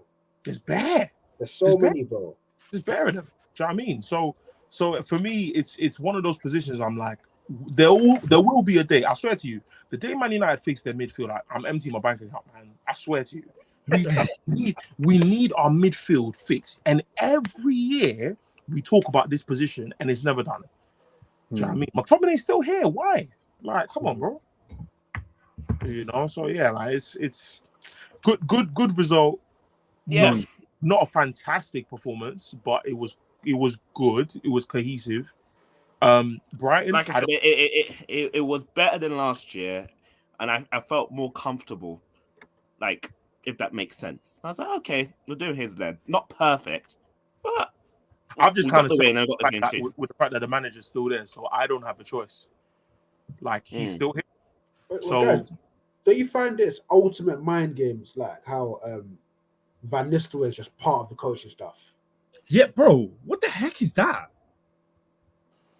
Yeah, it's like they're grooming the replacement right before my eyes. A lot of people are saying that. Like one of my boys said it the days that around the links that were being said, and I'm like, is he good though? Like, let's say it's true. Is Van Nistelrooy a good coach? I have no idea. But and this is what I don't want to get myself into this like false kind of dawns of like a man being our former, like, arguably our greatest number 9, and man are happy because he's back. Can you coach though? Like Arteta has passed the coaching question. We used to ask, is he good? Oh, he's passed that test because he's been given time to do so. I can't go from Ten Hag to, oh, maybe Nistelrooy will be good. I need to know for certain. I don't understand. Van Nistelrooy was the manager of PSV Eindhoven. All our assistant coaches were managers. Yeah, that seems odd to me. That seems odd. Yeah, listen, it's literally grooming, and they're just gonna pluck, I suppose, the one that they want the best. Because didn't he just walked, right? The logic I can see is that I think for them, they're trying to make as much of a firm foundation for Ten Hag possible, so that if you still flop, we're justified. Do you know what I mean? There's more chefs in the kitchen. I don't necessarily know if that's that don't make no sense. Like, because why am I proving or disproving my support for Ten Hag if he's not the guy anyway? I don't give a damn what you think. They interviewed Thomas Tuchel 2-3 months ago. You know my stance on this. If you interview another guy, why is the guy still here? That's just my. But ultimately, the guy said at the end of the FA Cup, I'm just if they want me gone, I'm just gonna go somewhere else and win trophies anyway. During the summer, yes, he said that. He said that during the summer with he said they disturbed me when I was on holiday with my wife. So that's why I look at Ten Hag and say I can't chat to you because ultimately it's on the club. If the club approach a manager who thinks he's on his last year or he's about to get sacked, and they say, "Oh, we want you to come and be manager," I can't hate him for responding that way because ultimately he's chilling with his missus. So if you come and say you want me to not only stay but sign an extension, he has every right to feel the way he does. Now, me as a fan, I'm like, I don't see why he's still there, but we'll see. We'll see, man. I'm just not confident against Liverpool or Brighton, but we'll see, man. Interesting. All right, should we move on to Arsenal? Yes, sir. Yeah, we can talk about the Arsenal. Arsenal. What do you think? Did you not watch the game? I tried to. I was trimming, so I couldn't really watch everything. But Wolves were in the game. I saw. Yeah, man. I didn't think Wolves were too bad, but I'll be honest. From the moment Havertz put that ball in the back of the net, that ball from Arsenal game set a match. I think Arsenal in the past 2 years have become Arsenal away is one of the hardest grounds to go to in the league. Yeah, easily. If you're not on your A game, you're not getting a point. You're not. It's so long. You're lucky to even get a goal. Yeah. Listen, I beg scroll up. She said her comments earlier. Wolves did not deserve a thing. 2-0 was even nice to them. Arsenal had more than enough chances to make it 3-4-5. Wolves had what, 1? That save from Raya, though. Oh, it was a big save. Got me too. Yeah, I'm more. I lean with Lola, to be honest. I just think the game was so wrapped up. Like the game, Arsenal was so confident in what they were going to do. The black centre back has his got away with choking out Kai. Hey. That's what we were talking about earlier. We were talking about the latter at the truck, and D was like, "Hey, he needs to report man to flipping the FA. That's sexual assault." No, but it was in the crevice. It was in. It's not even funny. That's what happened. Yeah. Why are you touching his bum? Gabby Jason, he had all the right to be pissed. Like, what are you doing? And if he swings for him, he gets sent off. Yeah. Do you know what I mean?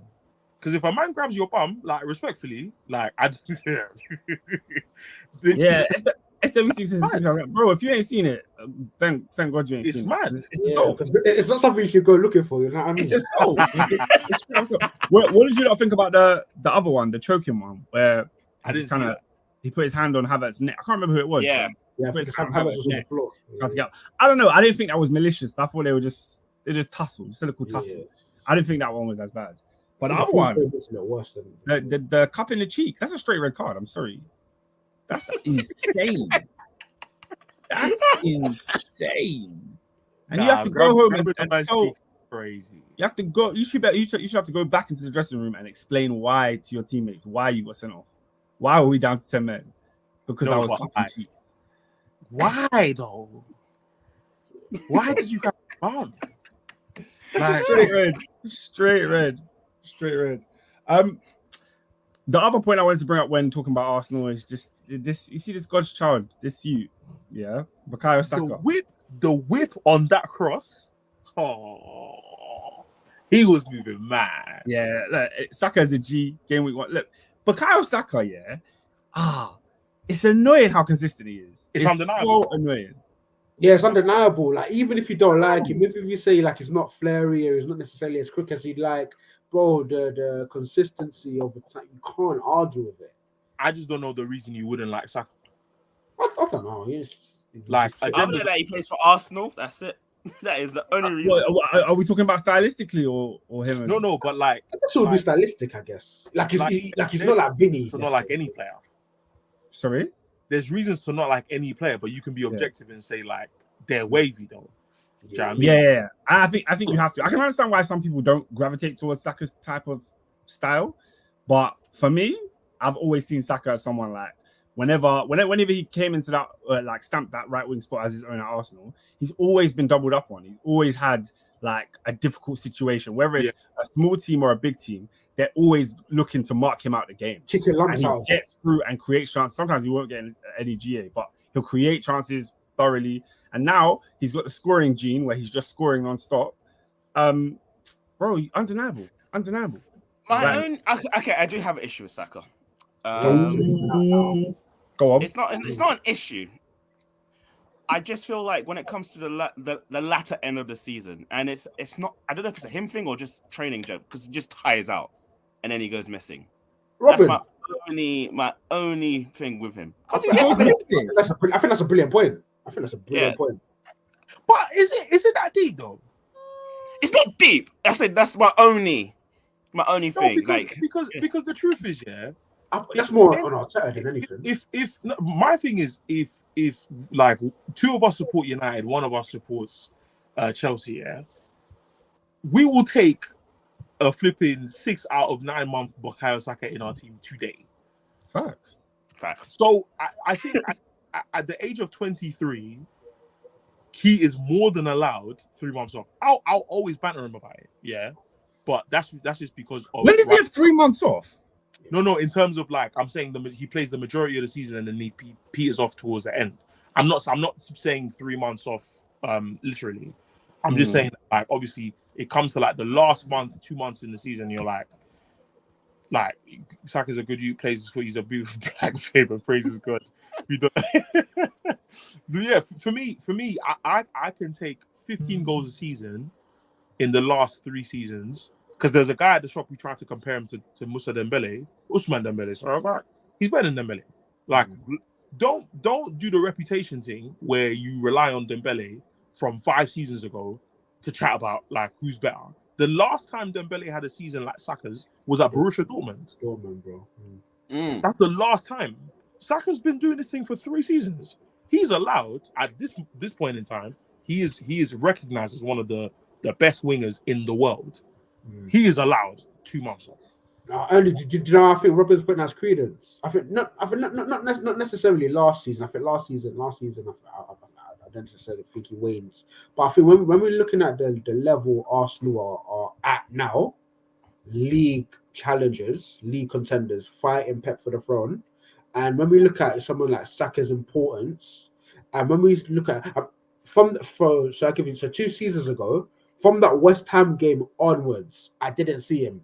They end up from sort of being at the top of the table, they end up losing the league by a certain amount of points. The season before, I remember a similar sort of thing where they miss out on top 4 that year. So I think it's not necessarily Saka's fault, because I do think at some point Arteta's management of him has to come into question here, because I'm hearing stats where Saka will play like 60 games in a row. Yeah. And you think to yourself, hang on a minute, you've got Reece Nelson, you've got Pepe. Surely you can sort of load management a little bit better. But I think to Robin's point, I'll be real. I think there's certain times at crunch time where Arsenal just seem to fall apart. As I said, not necessarily last season, but that's why it's an Arteta issue. Yeah, that's why I said it's not fully his fault. Yes, it's Arteta. Like I said, it's just the only thing. That's the only thing I can highlight. So when you asked me what was my issue, I was like, okay, that's the only thing I can really highlight. Let me read you some numbers. The guy in 35 starts last season, 16 goals, 9 assists. Great. Yeah. Great. In the Champions League, he started 9, scored 4, and assisted 4. Yeah. Prem the season before, 37 starts, 14 goals, 11 assists. And think about how old the guy is. Yeah. Well, do you know what I mean? Premier League 2021-2022, 36 starts, 11 goals, 7 assists. So he's only gotten better each year. Man. That's nothing to say. Like real talk. Like he is playing under a manager who either refuses to play the rest of the guys on the bench because obviously he thinks they're not good enough, or he refuses to tell Edu, like, my brother, like, can you do something for me? Like, can you actually get someone who I don't think Arteta doesn't want backup. I don't think he doesn't want backup for him. I just think that he thinks Saka's so good. Like that, even Peter said it earlier. Sterling is the right type of squad player because he's been there, he's done it, and Sterling, I believe, will take a backup role because at least he'll play. Chelsea, I think, Arsenal, there's way more direction than at Chelsea right now, so it makes more sense. Arsenal's more stable. Do you know what I mean? So it's on Arsenal and Arteta and Edu to find a solution to the lack of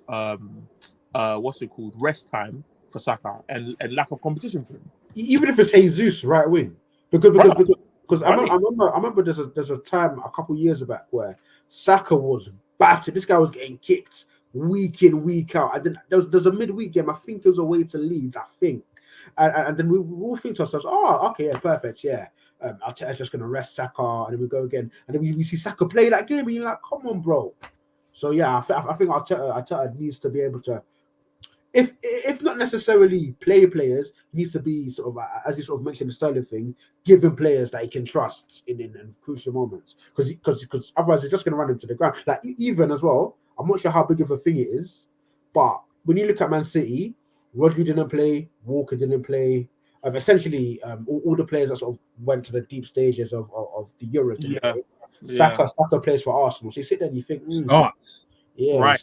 You sit there and think, double. Yeah, man. He's just one of those guys that they just bank on week in, week out. And he delivers most times. So delivers. It's one of them ones. Lola says, I think if others have his consistency over the season, I think Saka doesn't drop his levels in the back end. It's kind of a team thing because he is the team and it looks worse on him. Yeah.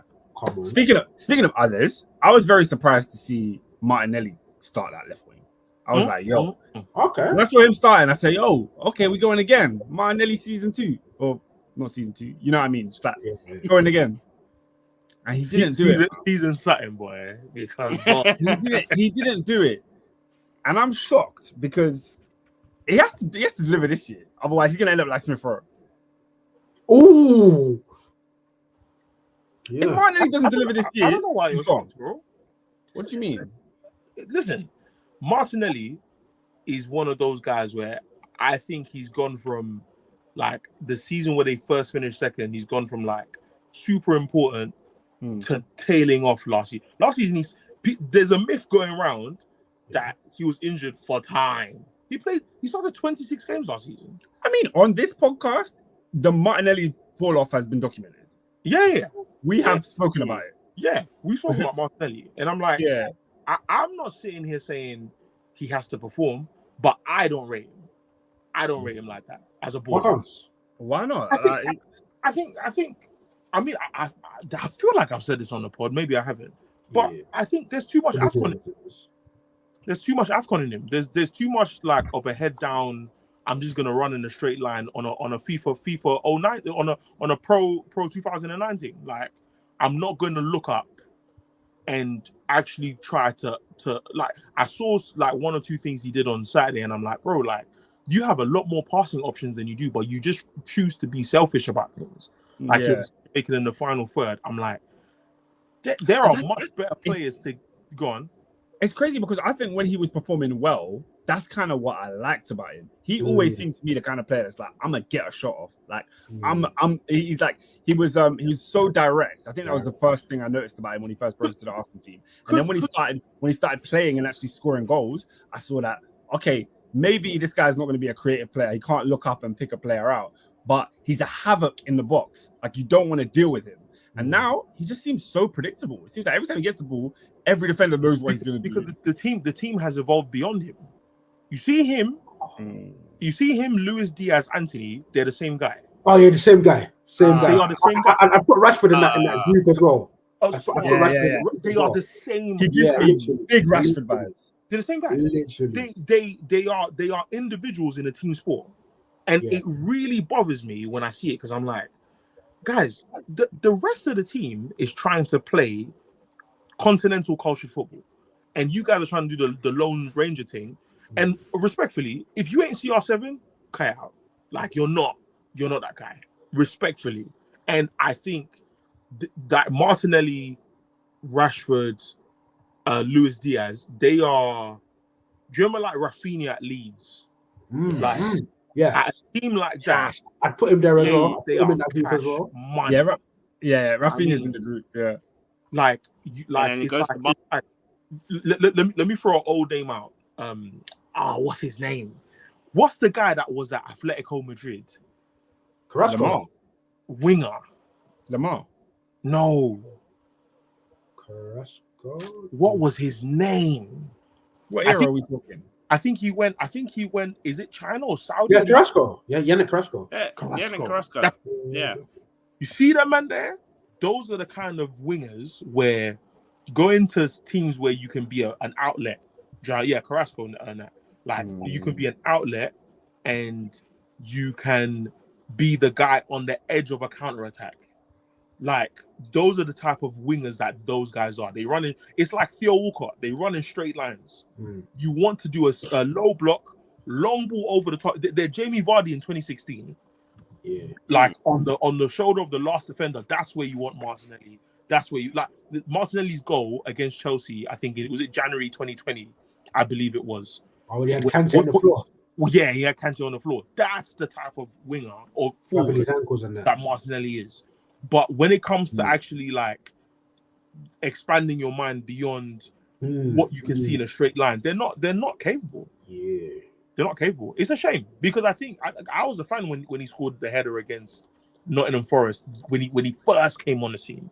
But I don't know. I don't know what development has stunted.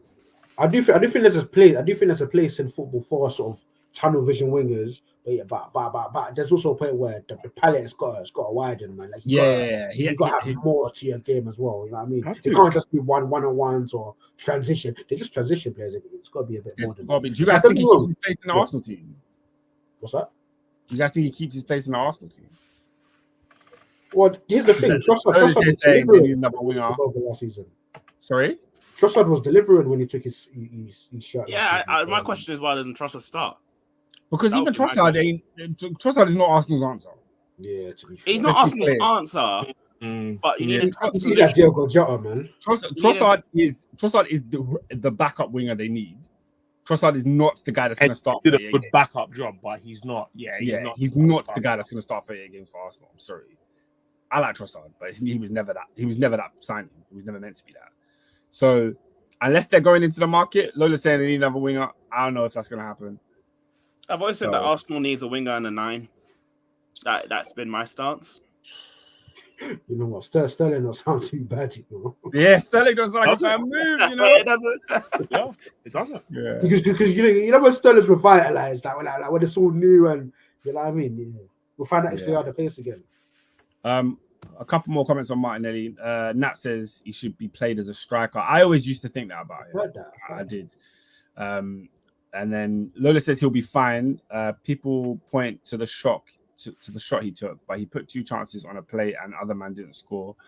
Arteta decided to switch up how he plays and people are shocked. He'll be fine. Interesting. AD hitting the nail on the head about Jota. Scoring is fine, but the actual winger play is trash. Yeah, man. Yeah. Final question about Arsenal. Yeah, go for it. Obviously, we saw them play. Obviously, saw City play. I know we gave up predictions sort of last week or whatever. But are we looking? I know it's early. It's ridiculous to set off the game week 1 and know. But do you think ultimately at the end of 38 games, this Arsenal side will get over the line? And if not, why not? And if you do, why? I think. You see what? I haven't seen evidence. Evidence of what? What are they lacking? Yeah, that's my question. You have to actually get over the line. You have to actually. So you're on the stance of it. It actually has to happen for you to believe. Is that what you're saying? We listen. We clown so many teams for looking like they're doing something and not getting to the edge, getting over the line. Why is it different for Arsenal? I think it's different for Arsenal because I think Arsenal have given us 2 fantastic seasons, 2 title challenges in a row. Yeah, they've kept the large bulk of those players. And you know what? Okay, I suppose I'm sort of gonna sort of fan the flames of your point.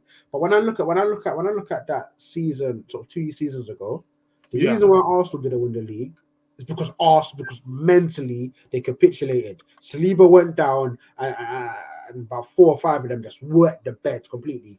That was a season where I think in the first 19 games they got 50 points. So they're basically on course for a Centurion season.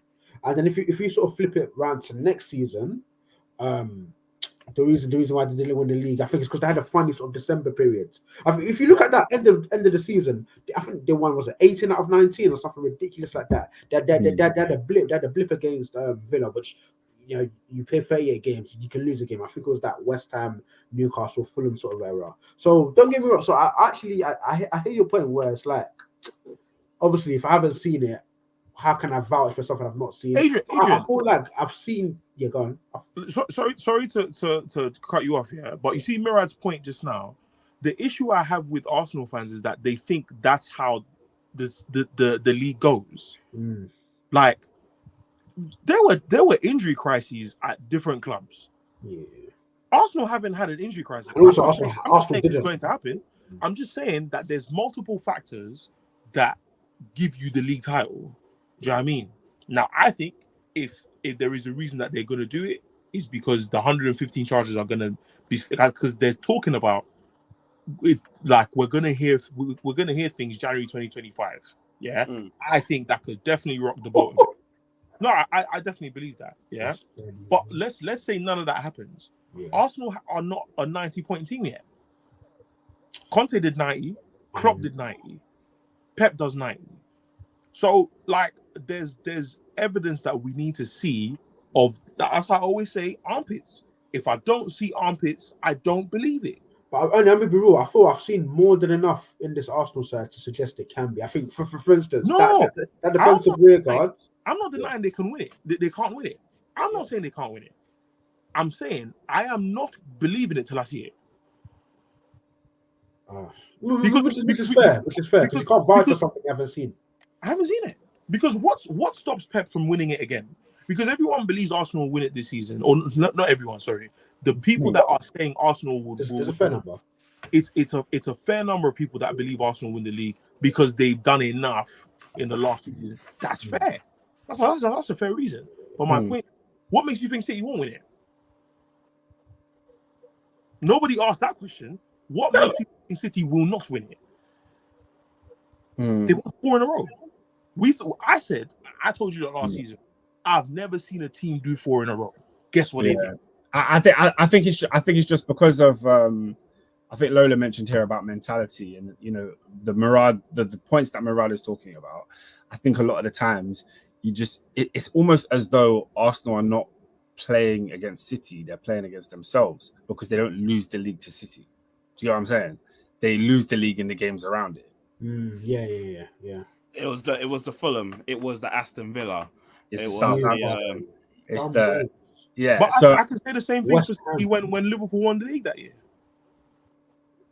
Oh, I don't know, because that Liverpool battered everyone and were on course to be unbeaten. And City got a big injury to Laporte and I think other players as well.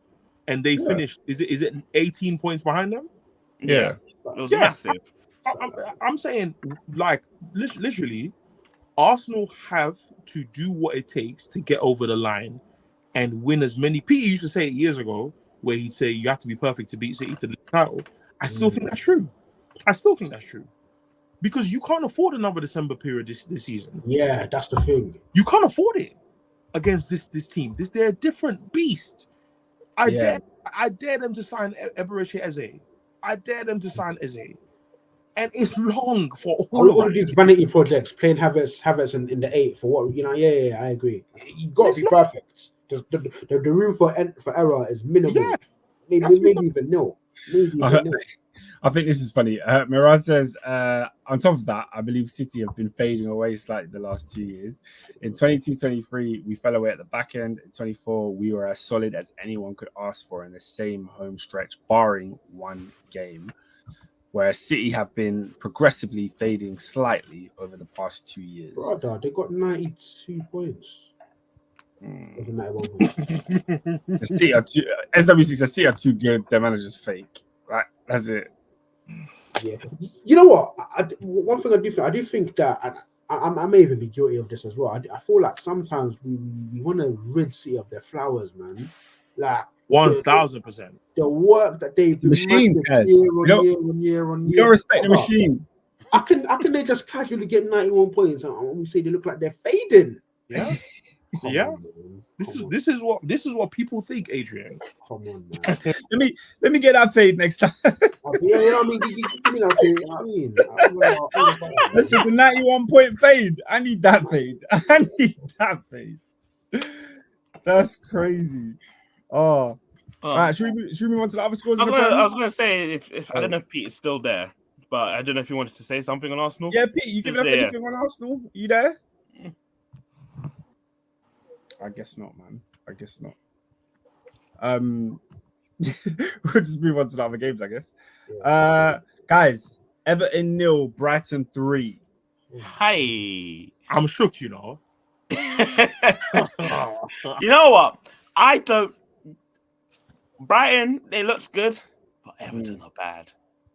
Everton are terrible. Yeah, but every time we play at Brighton early in the season, it's squeaky bum time in September, bro. Like it's mad. It's long, man. Are we giving them praise after one game? Because I looked at last season and the higginess that they were going through the whole season. I wasn't feeling them. No, we were better than them, but when they play us, they're awake. Always awake when they play us, man. Like this manager is like 7 years younger than flipping. He's younger than James Milner. Do you know what I mean? He was 9 or Milner was 16. Brother, like it's mad. It's mad. And I'm just like, I know that they got something for us, man. And I think we're playing at their ground. So I don't know. We are away.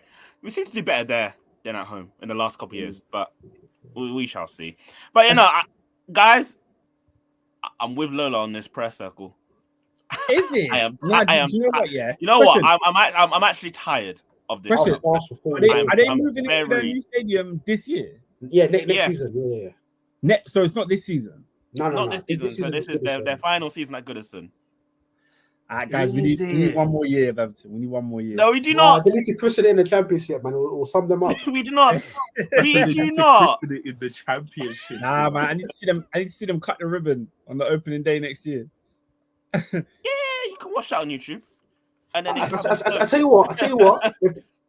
If they continue playing 39-year-old Ashley Young at right back, I tell you what. That was crazy. Left back, right back.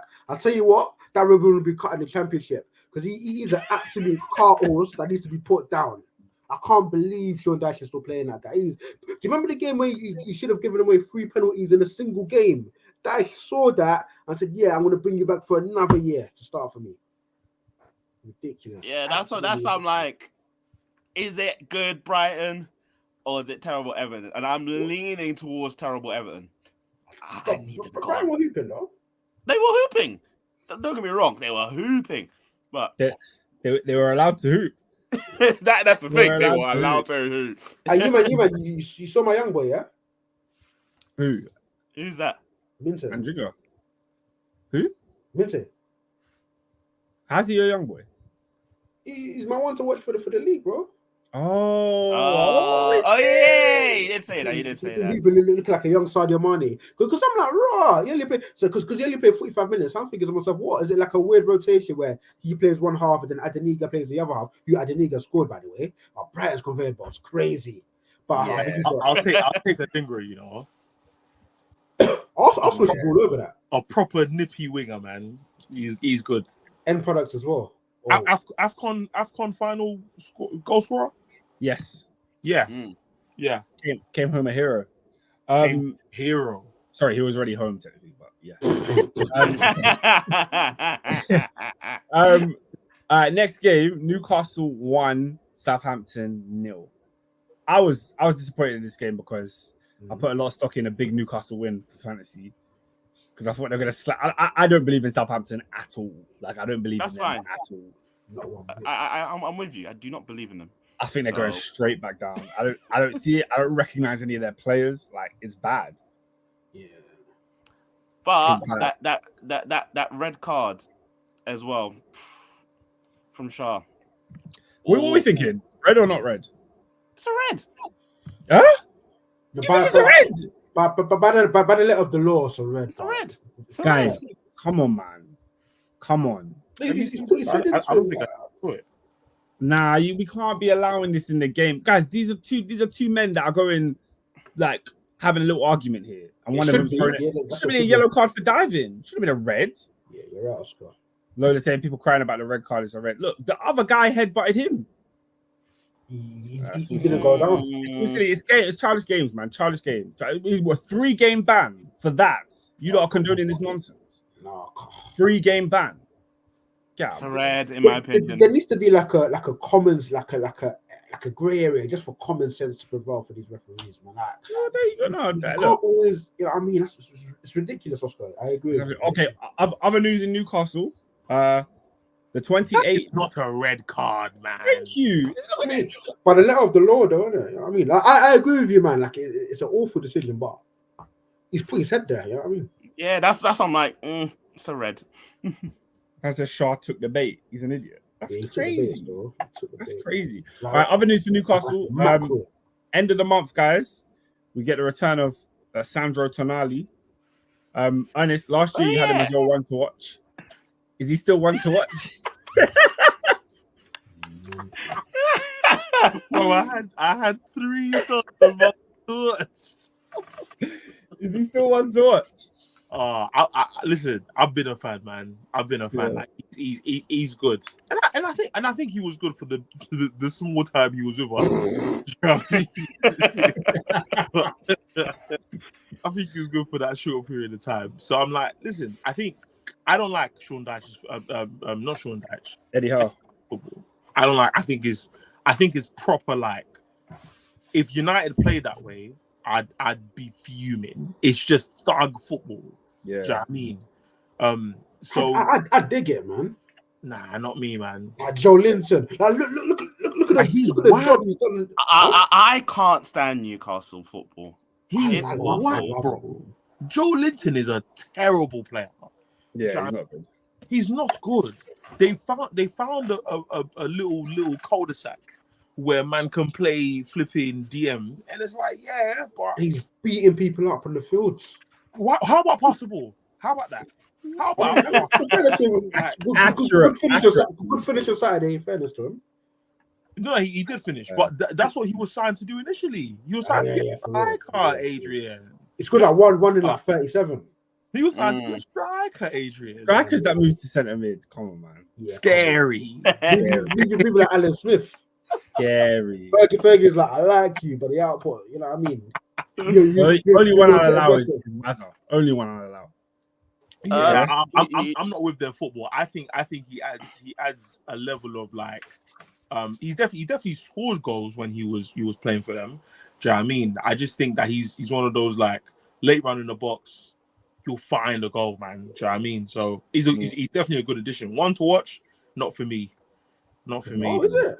Oh. I mean, I think there's better midfielders than him in the Prem. Fairs. I'll be real, because you know how we're criticizing sort of Newcastle and obviously like the thuggery of your likes of your Jolintons. I think someone like Tonali, especially with Guimaraes, all of a sudden it looks a little bit more silky, a little bit more technical. Because I think Newcastle is essentially PMP. It's like Brexit PMP. It's just this thuggery. It's our kick Proper PMP. Yeah, but I think Tonali, it may bring a little bit of guile. He adds a bit of flair to that team. Yeah, you know what I mean. You know what I mean? Whilst still being 6'1" and quite mobile and can kick you. Yeah, as well. facts. Yeah, I hear you. But I think that result like helped them a lot, because from what I saw in the highlights, Southampton were moving to them. Do you know what I mean? So that those 3 points matter, man. They do something for them. And it's game week 1, so you always want to start off getting points, getting settled and all that stuff at the end of the day. It just announced today that Bruno Guimaraes is the new Newcastle captain. Good for him, man. I Yeah. think the fans really like him. He's been there doing this thing. I was thinking, like, he probably should have made that move to Arsenal, innit? I think both parties think that, you know. Because, I mean, it was going well when they were in the Champions League, but they ain't there no more. And they ain't getting there this year. So, but yeah, shout out to him. Being captain is all good. So, I think he likes the City. Moving on, Nottingham Forest 1, Bournemouth 1. I can't lie, man. I was quite disappointed in Forest, man. Quite disappointed. Them home games against Bournemouth, you gotta be winning those if you're trying to stay in this league. You gotta be. But shout out my guy Semenyo, man. He's a handful, probably Bournemouth's best player. He got the equalizer. But I got stopped. Nelson, isn't it? Yes, for 41 million record Big signing. sign. Big What do you sign. think? What do you know about him? I don't know anything about him. He was the guy. He was at Porto, no? Like he's meant to be a big deal type thing. Like I don't know how old he is, but he's meant to be like one of those up and coming guys. And I remember the game at the was it in Portugal when they played Arsenal? Did he play or was it the Emirates game? I've forgotten which one it was. I was like, yeah, he looks talented. You know, he has talent. Yes, Talent. I know. Yeah. Is Bournemouth the place to foster talent? We don't know. 40 million. You better show me something, man. Do you know what I mean? Lola said Michael B FC, my third team. I feel like having a third team is what is that? We're gonna have 3 teams. Who's Lola's second team? I don't know. She's gonna have to tell us. Real talk. I feel like she may have mentioned it and we've just forgotten. Yeah. I feel like we should know. I don't know. Let me go through these other results. What else happened on Saturday? West Ham United lost at home to Aston Villa. So this game, Yes. I wanted to watch Villa because I said they're my team to watch and stuff. They slightly disappointed me, if that makes sense. I thought they were going to blow West Ham away, but then they allowed the game to come back in. It's West Ham though. Yeah, but blowing them away based off what? Just because of the signings, the way their preseason's going, I thought, you know what, we're getting somewhat of a more serious Villa. Like they finished in the top 4 and they're trying to maintain that. So West Ham have done that thing struggled too. against West Ham. Yeah, West Ham have made good signings too. Yeah, where those signings are going to take them, we will see. we don't know. We don't know. Look, I'm really excited for Crescencio Somerville being in the Premier League. I want to see what he's on. But they've got Bowen and they've got Kudus, so their wingers are stacked anyway. Paqueta as well, and then some. Yeah. Shout out to Paqueta with the penalty. But I'm excited about both of these teams. They both bought good players, particularly Aston Villa with the Champions League. Like, I just don't see how they're gonna balance it. Those nights are gonna be too big. But it's nice to see. I think those home Champions League games are going to be really exciting to see. You know, these are European Cup winners, guys. They're not small boys in this.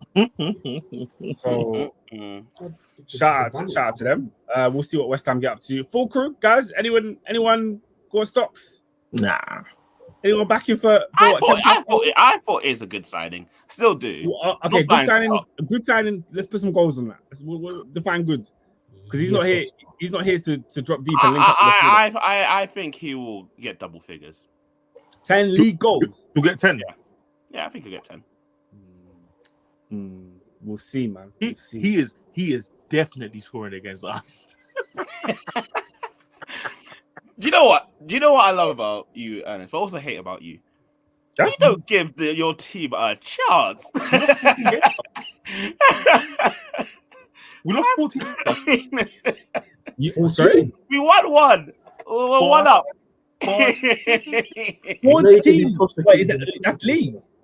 In the league. 14 out of 38. The season, Ten Hag's first season, we lost 9. 14 is a lot. But to jump from a bad season to 14. We lost 14 league games last season and ended the season on -1 goal difference. Whoa! Stop the press. Trophy. So if you ended the season on -1 goal difference, that means you must have scored what? In the 50s? Yeah, I believe so. What, 50 what? 58, 54, 50. Something tells me it was 59. Don't worry, I think it was Adrian. like 59. 59 in a year, in a season. I think it was 59. Wow, United are awful, man. But it's a new season. That's why I said I'm going to be slightly optimistic. No, because you know what? We scored 57 and conceded 58. Lord have mercy. Because you know that -1 goal difference thing has been like we flogged United for it, and rightly so. But sometimes you have to get under the hood because -1 goal difference, it must mean, well, you must have scored a low amount of goals. We were bad. But then conceded a high amount. When I listen to Disu on Touchline Frackers, he says Man United owe the Premier League goals. We owe goals. Guys, we had like -12 goal difference in the Champions League last season. Oh, that Champions League campaign was horrific. That's an all-time. I still look at Onana for that because it's not yet. You know why? Do you know why? Because we scored like one game, we scored 3 goals. But Hoyland scored like 5, was it, or something? Another game we scored 4, and we left with 1 point. No, but Robin, I'm like, what happened there? These are your manager signings. You're telling me something you love. That Champions League campaign is disgraceful, diabolical. You can name every single word under the book, bro. But I look at the primary source of that. Yeah, and who signed him? The primary source. And who signed? Thank you. Yeah, until the nonsense changes, I'm not optimistic. All right, lads, moving on. Brentford 2, Crystal Palace 1. And Mbeumo and Wissa getting the goals. Talk about this. Was this a right call to cancel out the goal? No chance in hell. That's a joke. It's a disgrace. Referees are too powerful. Because how on earth is that goal taken away? How? Because I don't know if you guys followed the new Premier League account. Huh? Yeah. Because the new Premier League account tweeted swiftly. They basically said that. Sorry, I'll finish. Just let you talk because it will probably add to your point. They basically said, right, we wanted to intervene, but according to the rule of the book, the whistle was blown before the ball was in the net. So therefore, they cannot intervene, and that's part of the rule book. SW6 is saying what happened. Yeah, Eze has a free kick from an ungodly place. Like nobody should be scoring goals from this place. Yeah, Flecker is crazy. The wobble. Eze slaps it post and in. The referee has blown a foul for a tussle in the box. The ball went nowhere near the foul.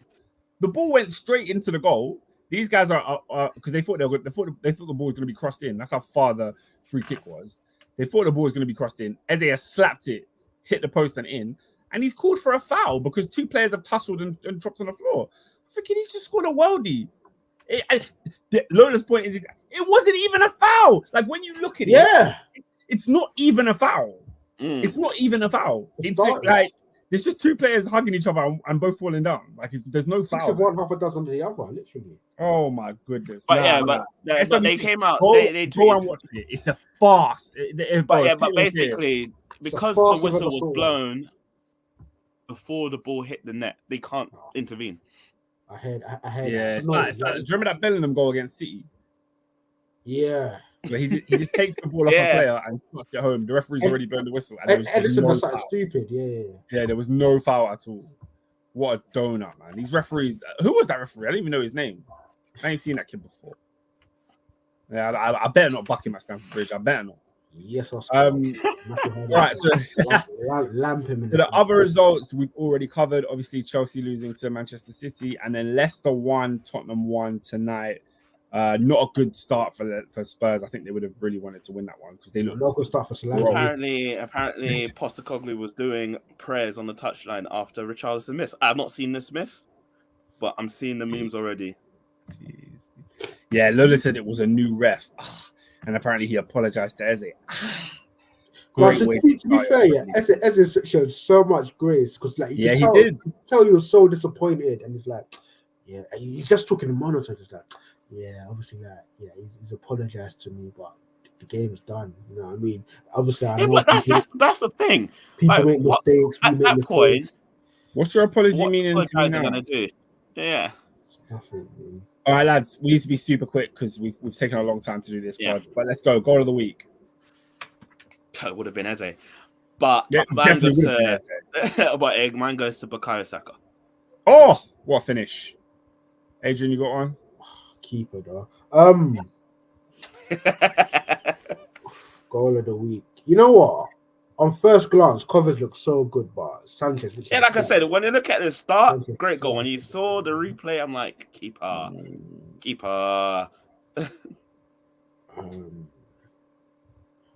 Just for the Saka. I think Saka lucky. Yeah, man. Let's go Saka goal of the week. Player of the week. Mo Salah. Why?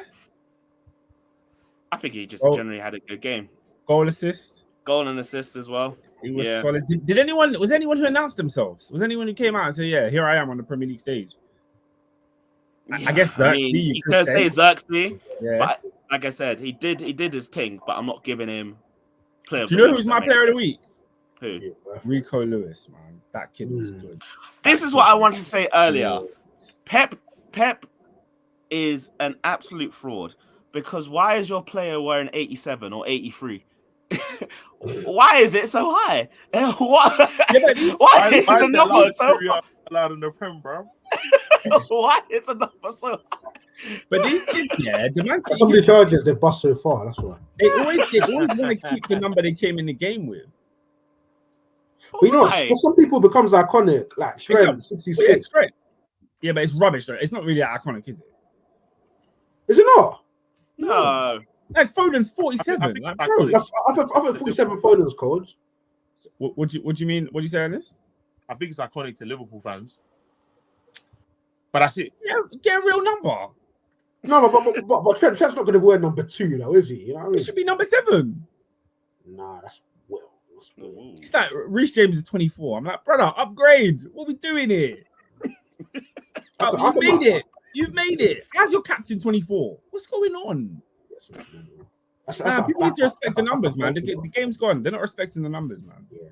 They're not respecting. Oh, the by numbers. the way, I'm not too happy about Mazraoui wearing number 3. That just irks me. When I see right backs wearing That number irks 3, That irks right. me, but That 66 irks is you. fine. Yeah, 66 is fine. You make me sick. Get out of here. Oh man! I mean, what do you lot think in the comments? I think it looks Number cold. 3. Number 3 is a defender's number. All right. Yeah, it's a 66. fullback's number. It's even a fullback's number. Yeah. It's not perfect, but I'll take it. Give me no number. Really? Maybe I'm even mad because I don't know. Just watching Mazraoui, by the way, looks amazing. It just looked lopsided. I don't know if I'm even mad. Look, say, look, 47 isn't iconic. It doesn't suit. Just and that stupid gun He's celebration. got the 47 tatted here, you know. A No, man you know what? won. Apparently, his granddad died at the age of 47, so that's why he's got. Is it? Is I it? don't know. That's though. the story. I don't know. What? No, No, if that's the story, what? bad, you know. How could he shake his head? What does that mean? What does that mean?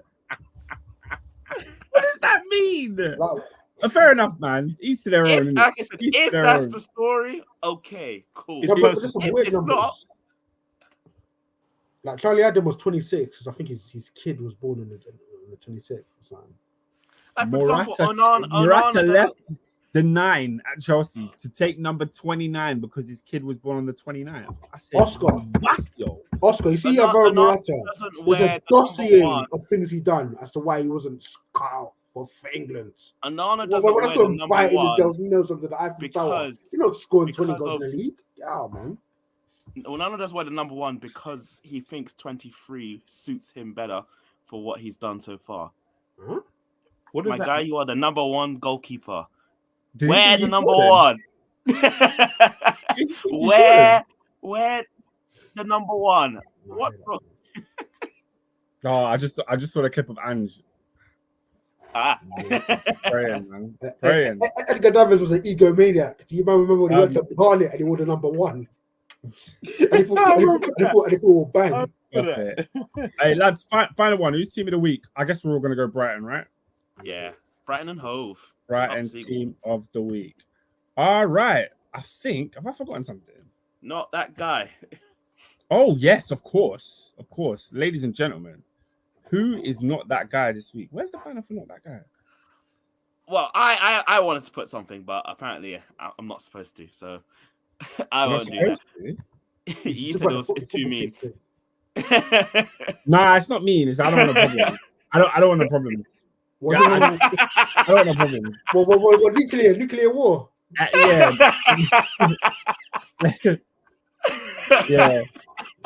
Yeah. Let's just keep it at that. The He person doesn't that want you the were going to smoke. suggest, He I doesn't don't want want the no smoke.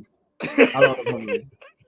Me, I was gonna big it up as well. I was gonna big up on everything, but hey, Hey, who are you talking about, bro? check the group chat. check the group chat. Yeah. Who's not that guy? Yeah, it has to be that Wolves centre back. I don't know his name though. Who was it? Oh yeah, the one that groped. Marquinhos? No, not Marquinhos. It's like Mascara. Brother, I do not know. But the cupping, it was the cuppage. It was crazy. the cup. Was it Mascara? What did? Was it Mascara? Because I don't want to say man's name and it's not him. I believe so. Mascara. Inside, like. His hand was Okay. warm. It's crazy, man. Yeah, not that guy is definitely what's his first name? Let me get his full name up here because I feel like Don't know who Geezer is, to be fair. I don't know, bro. I don't even know if it's him. He's a Colombian football. Yes, it was definitely him. It was definitely him because I've typed his name in Google and it's come up with Ref Watch from Sky Sports and there's just clips. They're saying should Yerson Mosquera seen red for his action against Arsenal? Yes, he should have seen red. Absolutely disgraceful. Not even red. There should be more of a ban. There should be more than 3 games because it's sexual assault here. If this is in any other sport, this is any other sport, you know what I mean? This is any other walk of life. Play. This is definitely offside. It's encroaching. It's goaltending. It's every foul you could commit. Yeah, you're traveling way too far with that right hand. Every foul in a sport you could commit, he committed in that action. I'm sorry, my bro. Yerson Mosquera, you are not that guy this week. Not at all. Lola said Fabrizio. Is there a reason in particular why Fabrizio would be not that guy? Is it just the Marseille prop? Yeah. The Marseille prop. Hey, I saw his goal. Bro, hey, Ernie, I can't lie to you, yeah. You know what? Nah, no, Adrian. You see, everyone's got their line here. That's my line. What he did is my line. Yeah. But call blimey. The finish. I said that's a real finish. That's a real Voldemort finish. Because bro, I remember when I saw him. I say this season. I saw him. Where was he on loan last year? Was it Grenada or Granada? Getafe. Getafe. It's a Grenada. Close enough. Oh, when he first jumped on loan at Getafe, yeah, I saw him slap one goal. I said, "Oh, he's still got it." He's still got it. That's crazy. No, Oscar, the goal he scored on Saturday or Sunday is a typical. Bro, keeper's outstretched, and he still finds not the corner, the corner. He still finds the corner. Because you know, there was a time here where I was just like, it can't just be so close to the goalkeeper and they're not getting it. But when you do it so many times, it's your thing. He's mastered it, man. He's too icy. Well, let's say Grenada. He was supposed to be the I was man, confusing them with Granada. The Spanish team. Granada, Are you ready to see Las Palmas? They're just signing anyone, bro. Seen Oli McBurney living it up.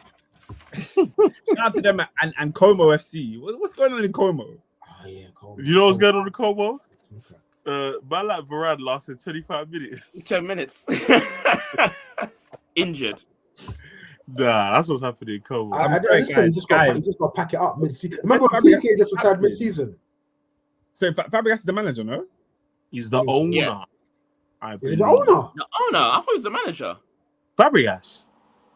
Is he? Hold on. I thought he's the owner of Como. I mean, he may very well be. I thought he's the manager. I thought he was the manager, but he made Guys, let's go. Let's go. We need to go Como, watch a game. Why not? Lola I'm says down for a Marseille's a little club for Italian trip. wrongers. Not just this mixed race menace, but Wahi too.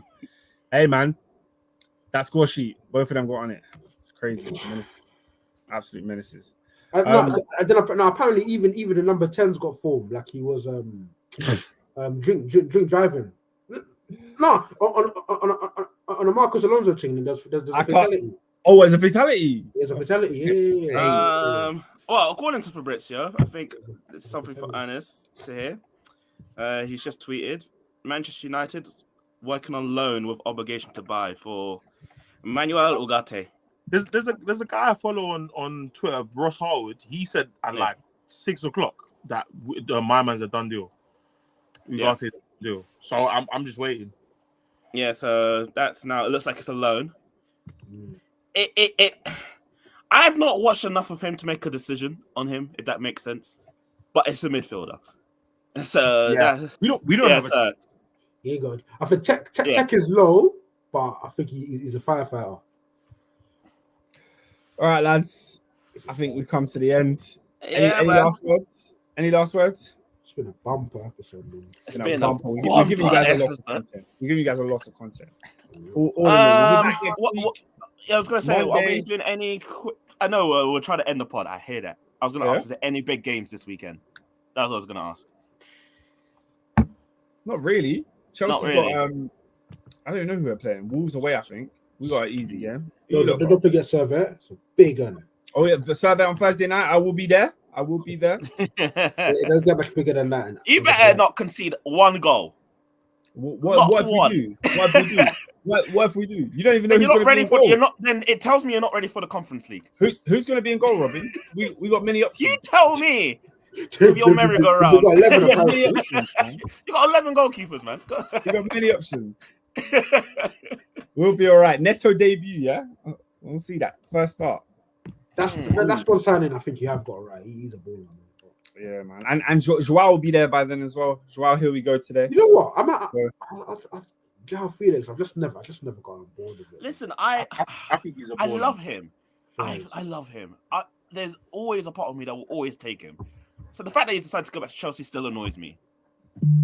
But I just don't know what Chelsea's going to do with him. I think because we're the only team that will take him. I heard Villa was sniffing around and that just looked quiet.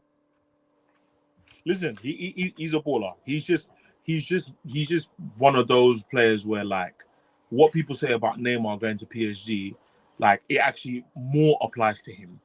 Going to Atletico Madrid is one of the dumbest things he ever did. Do you know what I mean? So, yeah, I stand by that. Yeah, like he for me benches bare man at Chelsea, start him up top, drop man like Jackson, play Neto and Palmer and Nkunku, call it a day. That sounds saucy though. It sounds saucy. Bruv, he's a baller. He's a baller. Hella pesto.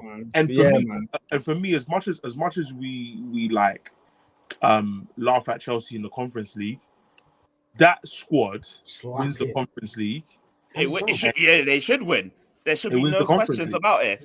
No questions about it. Olympiacos, move out my way. Robin, you're doing this pressure tactic. There is no pressure. We're winning it. It's like, what did they say in Europe? In it's the ours. Euros? Pressure? What pressure? What pressure? For tires. Pressure's for tires. Big up Alan Shearer, That's man. one thing I will guarantee you this season. There is a trophy coming back to 1,000%. That's one thing I'll guarantee. And if it doesn't arrive, Robin, we will be there. We will be there. Flog me. Flog us. We deserve it. I will never tell you can't flog us for not winning this competition. We must win it. Yeah. And you won't hear from me, oh, we canned it. Oh, we were focusing on it. No. It's a must-win competition. Chelsea are the biggest club in the competition. Like, do you know what I mean? We're the biggest club in the competition above. Eddie, there's a good 25 clubs in that competition you've never heard of. You couldn't place on the map. You couldn't even tell me what country they're from. And Adrian, long may it continue. I never want to be in that competition. No. I don't want to hear about none of them teams. Send me a couple players to scout, but that's it. But the video turn and Valarenga. Do me a favor. Think about it, guys. I love football, but not that much. Well, Like I said, there's it's a double. Like I said, it's a double edge. Let them know teams go and travel. I'm all for it. Me, I don't want to be there. Yeah, man. I don't want to be there. no, I think it's lit for a team like I don't know, like Burnley or something. And Olympiacos, where they won in their home ground in the final. You know what I mean? For it. Yeah, I mean. All for it. Let me find out what Declan Rice is European Cup winning captain. Guys, we have to wrap up. Man. We do have to wrap up. Thank you so much for watching. It's been your Top 4 podcast. We'll be back next week, Monday, 8 o'clock, Bank Holiday Monday. We'll be here covering all the games. So keep it locked. Follow us on Twitter and to listen on audio, Spotify, Apple Podcasts, SoundCloud, and of course, YouTube. Peace. See yous.